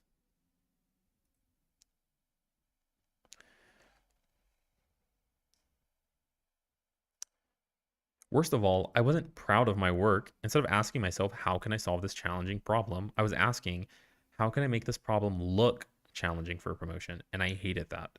Even if I got the promotion, what then? Popular wisdom said that each promotion was exponentially harder than the last. To continue advancing my career, I need projects that were even larger in scope and involved collaboration with more partner teams. But that just meant the project could fail due to more factors outside my control, wasting months or years of my life. What's the alternative? I discovered Indie Hackers. It's an online community of small founders, emphasized on small. These weren't Zuckerberg's hopefuls, but rather people who just wanted to build a modest, profitable business that pays their bills. Yeah. Indie Hackers is really, really good. If you guys are trying to do like getting into like the startup world stuff, I think this guy's actually thing is really good. I think this is like very well written. And I don't know him. No idea who this guy is.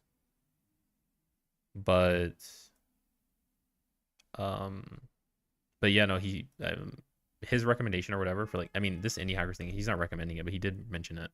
But Indie Hackers is very, very good and probably can teach you like directly how to go from like using your programming skills to actually make money and not have to rely on like corporations. Yeah, I would consider it if you trying to get into like the startup stuff, but like it costs money, I think, to actually read their stuff. I think it's like $10, $24 a month, but it's definitely worth it. 100% worth it because they have a lot of stories in here and it's like it literally just gives you like the starting path to doing it. That's it, you know, it's a start. It's $24, but it's like a start, right? Like I mean, this guy, not to sell get rich quick schemes, but this guy spent what 6 years. This is his 6th year, and this is the most money he's made. So it took 6 years for him to finally learn and figure out like what to do to make actual profit. That said, revenue wise, I mean, the sales revenue is insane. 800,000 in sales revenue. So I think honestly, what 2020 was making like nothing. It took him 1 year to make 40K a year in sales, but his profit, like he was literally like bleeding money basically until then. Um, I'll just say it's not a good get rich quick scheme by any means, but it's cool that he's like documenting, basically like showing you like his journey, and like this is a journey that you know you could have basically, assuming you have savings too. Um, but I think it's like a skill issue, honestly. Like I'm guessing he probably just made a ton of mistakes as he was going about this. Like being a Google engineer and like starting your own indie hacking thing is way different. Anyways, I like indie hacking. I would totally buy their thing if I didn't buy other things that helped me with business stuff. Wait, why was the loss at the end? Wait, what do you mean loss at the end? What do you mean loss? This is revenue and this is profit. And I'm guessing he was negative here and then hit or started recording it. I have literally no idea, but um I mean December, why is December lower? I mean, yeah, that's a question about him and his business. I have no idea what he's doing with his business. I have no clue. I don't have a single clue because he doesn't actually go into detail on like what happened, but he's pretty cool. You know what's actually cool too is that because I actually have like a good amount of YouTube subscribers, so I feel like he might do an interview if I actually like reached out to him. Like I think there's a non-zero chance that if I asked him to do an interview like on stream that he would do it and like just literally talk about his company and like the product that he's doing. Oh, that would be cool. I don't think I'll reach out to him though. I think I'm scared. I think I'm scared to reach out, but I think it's a non-zero chance. If I reached out to him, I don't think it'd be a bad idea for sure by any means. I like his post too. Okay. So indie hacking. What's the alternative? It's an online community of founders. Okay, yeah, Zuckerberg hopeless, but rather people who want to build modest, profitable businesses that can pay their bills. I had always been interested in starting my own software company, but I only knew of the Silicon Valley startup path, right? This is like where you like spend money on investors, raise money, and then you still basically have a job, but like you're still like not slaving, but like your job, your bosses are your investors. They have significant control over the direction and whatever because they gave you money. They gave you $1 million, and so they expect certain things of you.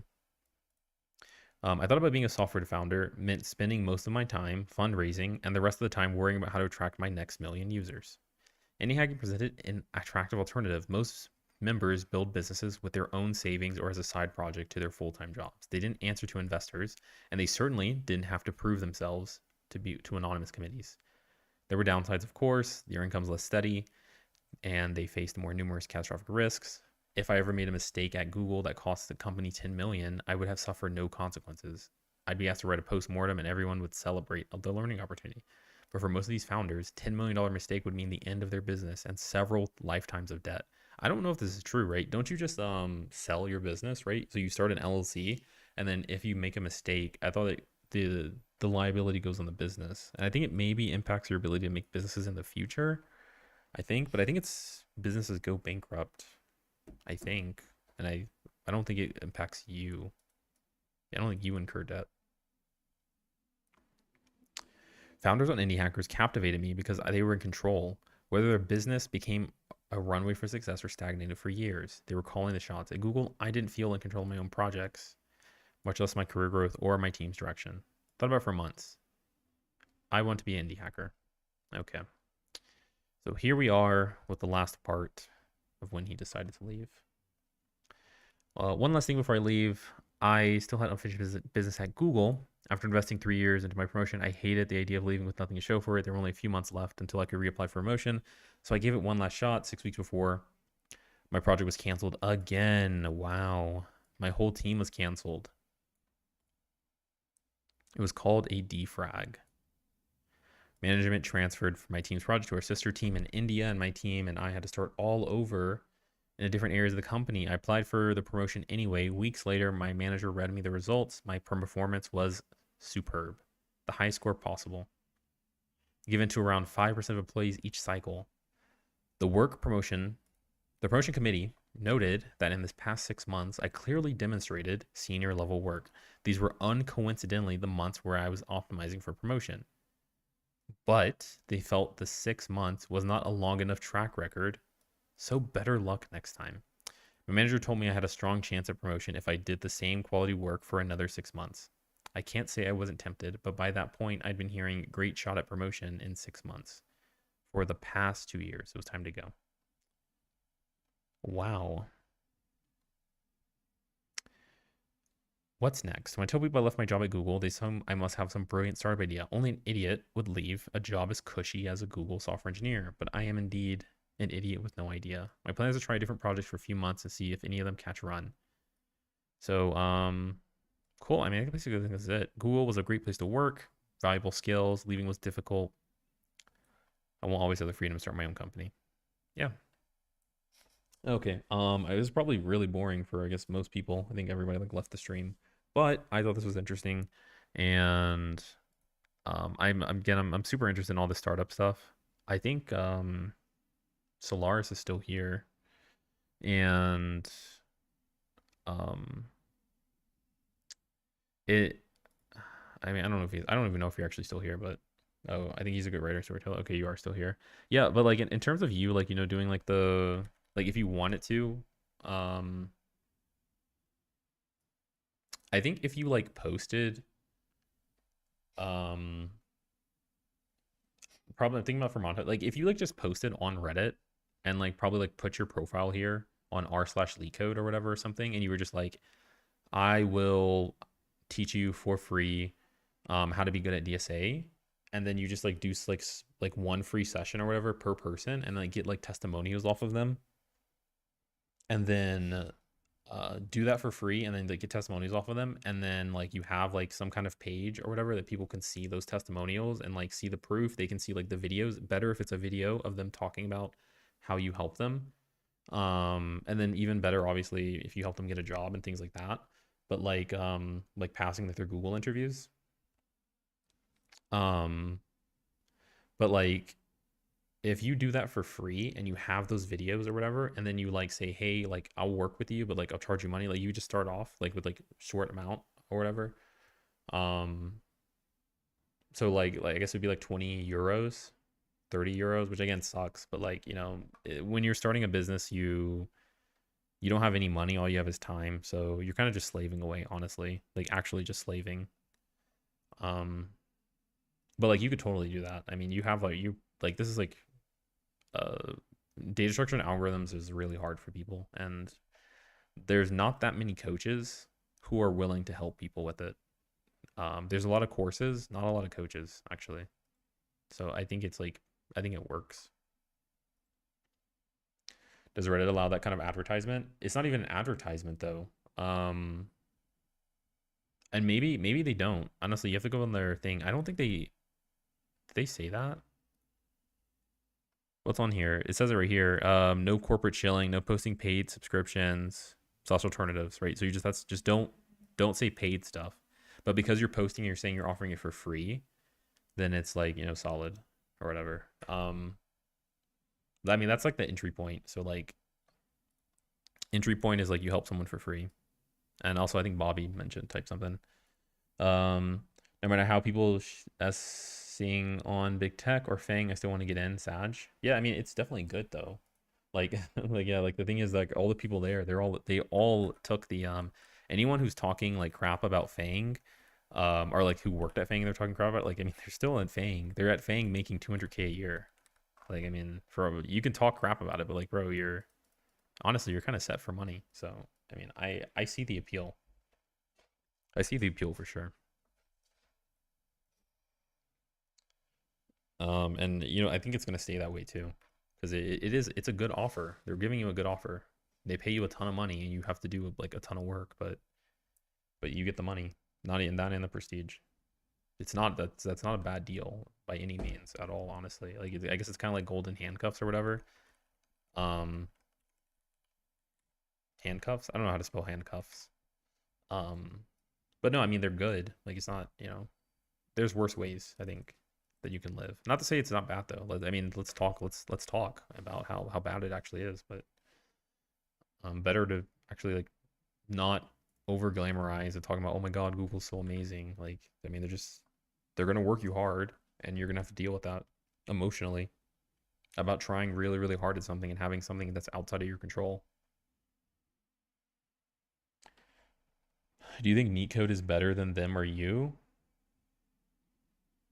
Ice cold chillin'. How's your experience like at City? Looks like I will be joining them very soon. I was pipped from Amazon earlier this year due to politics and want a heads up on what's coming my way. Yeah, City is extremely chill. City's extremely chill. You don't do anything, honestly. At Citibank, I was probably working about 2 to 4 hours a week. I know people at Citibank who are working literally 2 hours a day as software engineers, and they're making like 100K a year. So again, that's the non-Fang route too. So like City is like you make like 100K a year, and then like you literally do like 2 hours of work a day. So yeah, that's City. That's Citibank. Depends on your team though. Obviously, like this always depends on your team. Super team dependent.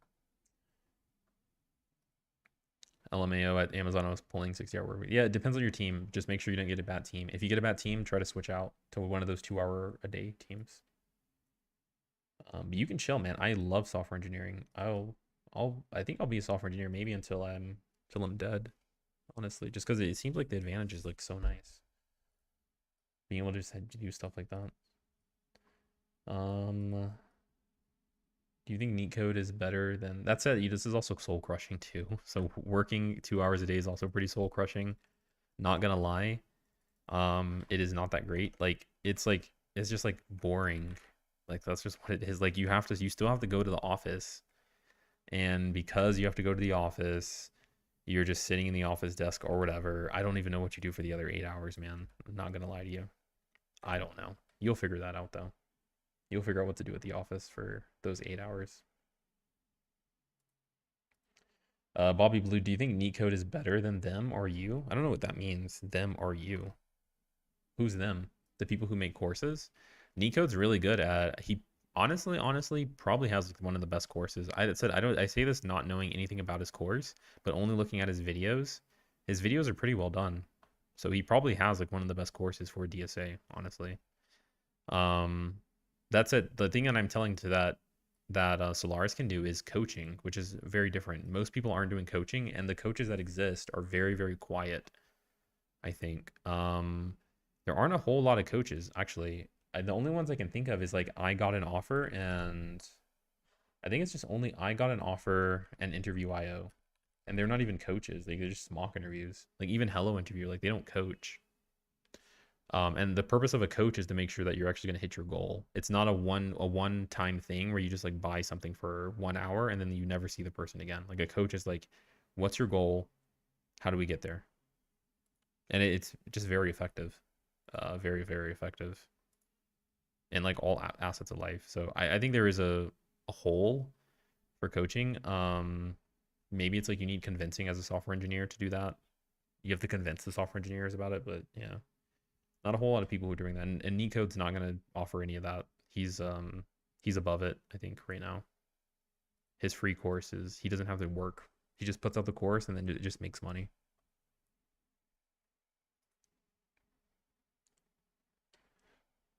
I guess, but I see so many people better than me in Chi and Larry server that I doubt I'm legitimate enough. No, you're definitely legitimate because like the thing is you're better, you're top 1%. So you're better than the people who are working at Fang. And not to mention that you're better than them, but you're also better than the people who are posting in the r/Leetcode.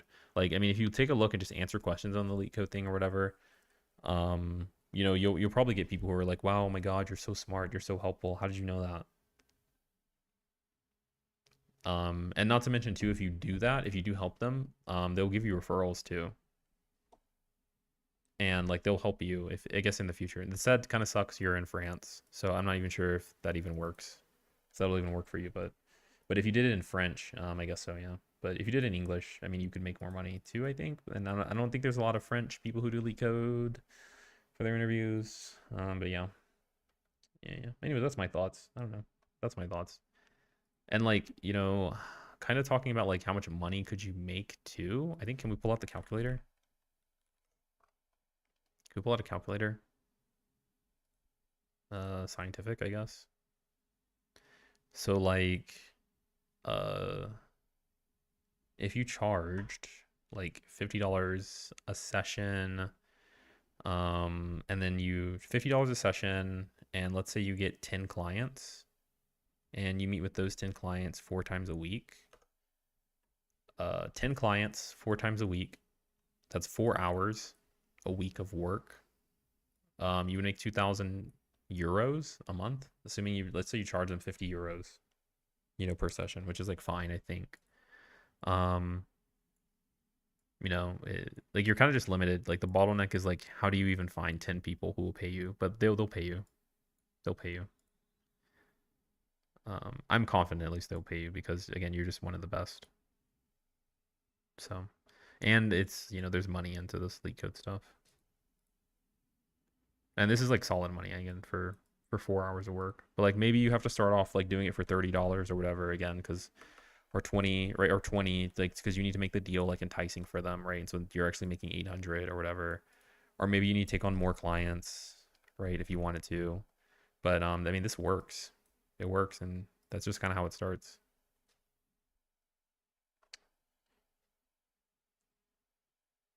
Is that a question? Oh, and Neetcode's level. Neetcode's not that like Neetcode gave up on Leetcode too. I don't know how good he is now, but what's his nav? Deep Singe? Dang it. I have him on Path Leaderboard. I'm gonna be sad on the day that he actually changes his I'm gonna be sad on the day that he changes his profile. Singe nav. This is his profile.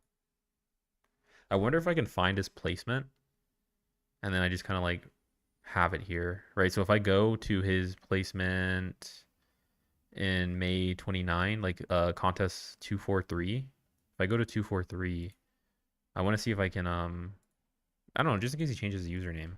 I want to make sure I get this. 243. If I go to 243 and I find the person who was at 907, I just want to make sure I have this because I don't where's this? He's 903 here. So that's like 8. No, it's not. Okay, I'm way off. 28. No more. 35. Almost there.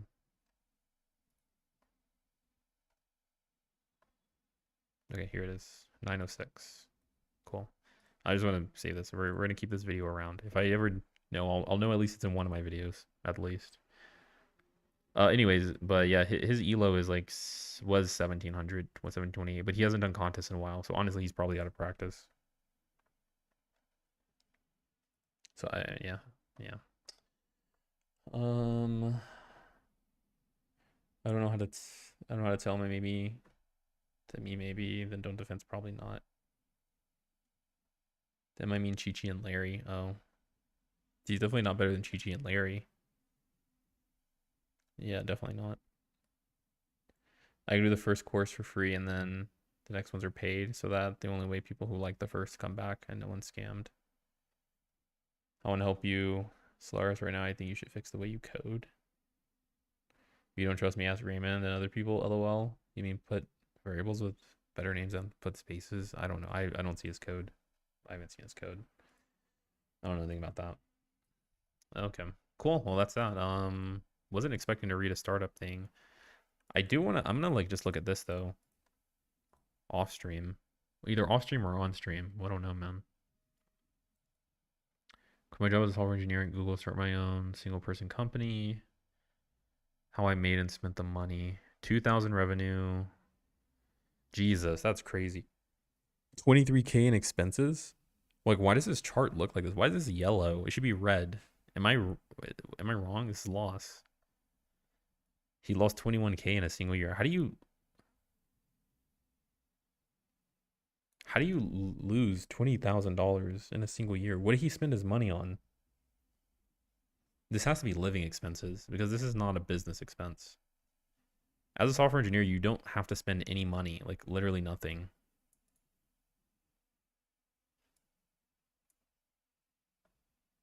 So he wanted to not do any work, but just manage work. So he hired freelancers to do everything. The problem is freelancers do terrible jobs because they don't know how to code. A lot of them do. And the ones who do know how to code charge a ton of money to do it. Wow. Like I would not have done this as a job. Interesting though, he has his Google interview experience, so he could probably find pretty good programmers for cheap. Um, so I don't. It's maybe not a bad idea.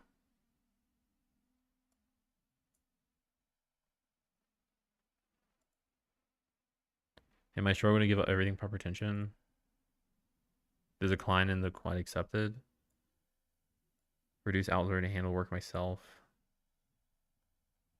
Wow. I mean, I would have. I don't know. I don't. I mean, I guess it's fine. It's fine if you're rich, man. Just burn $20,000 on freelancers, whatever. So you just made a ton of apps. Okay. Bleeding dry. Living cost also made me discouraged. Had a quaint fantasy of growing a business. Working scales. And he bought a house.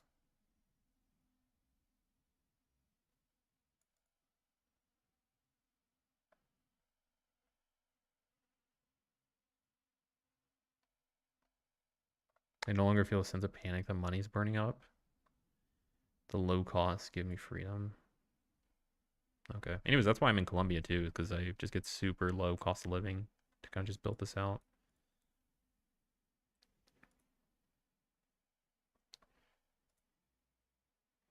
Maybe you can link one of my submissions and tell me if you think my code is weird. Yeah, I'd have to look one of your submissions. Take a look at this. Clean coders hate when what happens to your code when you use enterprise programming tricks. What's this? I don't know what this is. I think I might have seen this before, maybe. Well, once upon a time. I don't know. Okay, let's see. How did he do this time? So second year, he went to 40K a year. No, not 40, 4,000. Yikes. But he also got 4,000 in profit. So he actually cut out those expenses, those weird expenses. So this is really good. That he, I guess, realized that he should have thought do that. And made net profit. That net profit doesn't make sense. He didn't make that in profit. He made 4,000. Oh, this is month by month. This is month by month. So that means that it's, I guess it is 18K. Yeah, 20K for the year. That's nice. That's livable. Second year, I mean, that's livable in some countries. Will we ever get to see a live stream of you traveling in Colombia? Most likely not, Mirror Dusk. Most likely not. I'm not really traveling around like that. It's a lot of work to do.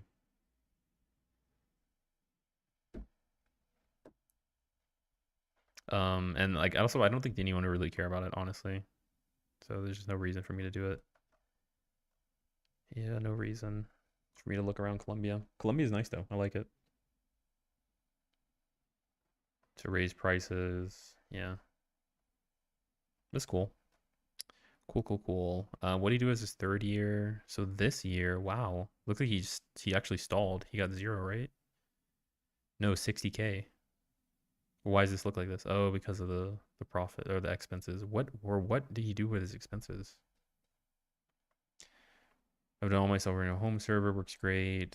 Raspberry Pi. He was tinkering with a prototype. How did he do this? Posted on Hacker News? Purchased online kits within a week. He'd had 8K in sales. I feel like it's rough too, just doing hardware. I mean, you're a programmer, but you're selling hardware stuff. That sucks. Kind of sucks. Just because you have to deal with these expenses. You have to build the hardware and everything, I think. I mean, I don't know what it is, but yeah, that's tough. It's very tough. It's really cool that he hit that revenue, but one thing I'm noticing too is he's like pivoting a lot to different things. Like, I mean, doing hardware again is like it's pretty different from software. I mean, I guess I'm thinking this is hardware because you mentioned Raspberry Pi.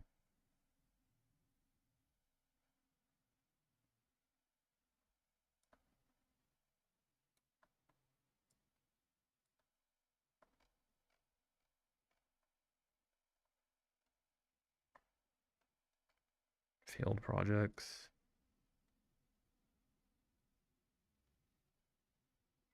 Product market fit is magic. Nice.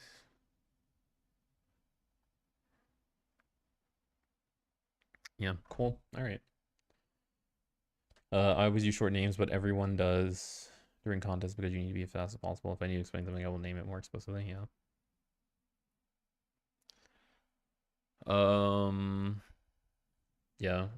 So like, for the Google, what I do is I just follow like the Google Python style guide when it comes to their thing. I just trust Google's thing.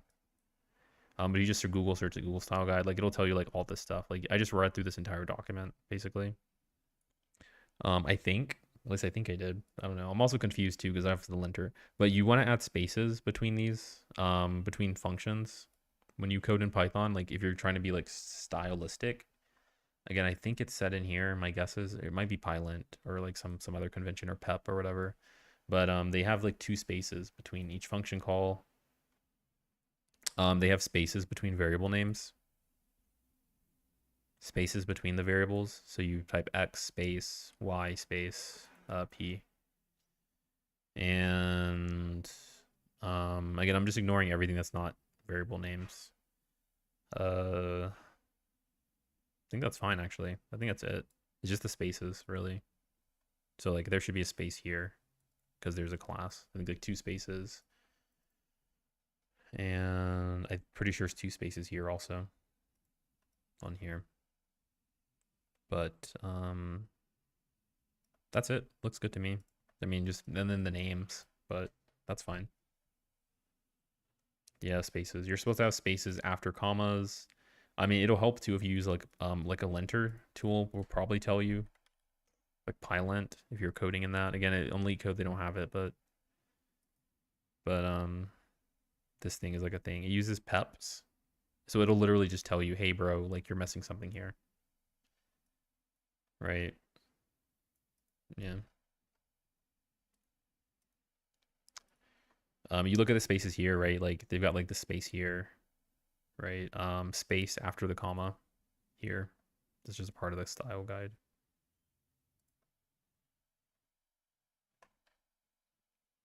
But I think it looks fine other than that. And then variable names, of course, but you already know that. So is you gonna ask ChatGPT to format it following Google's guidelines? Yeah, you could probably do that too, but I guess that'll tell you what's wrong with your code, like from a style perspective, which is kind of interesting. Interesting idea. I haven't thought of that, but yeah. All right. I've been streaming for actually a pretty long time. This has been one of my longer streams, one of my longest streams. Um,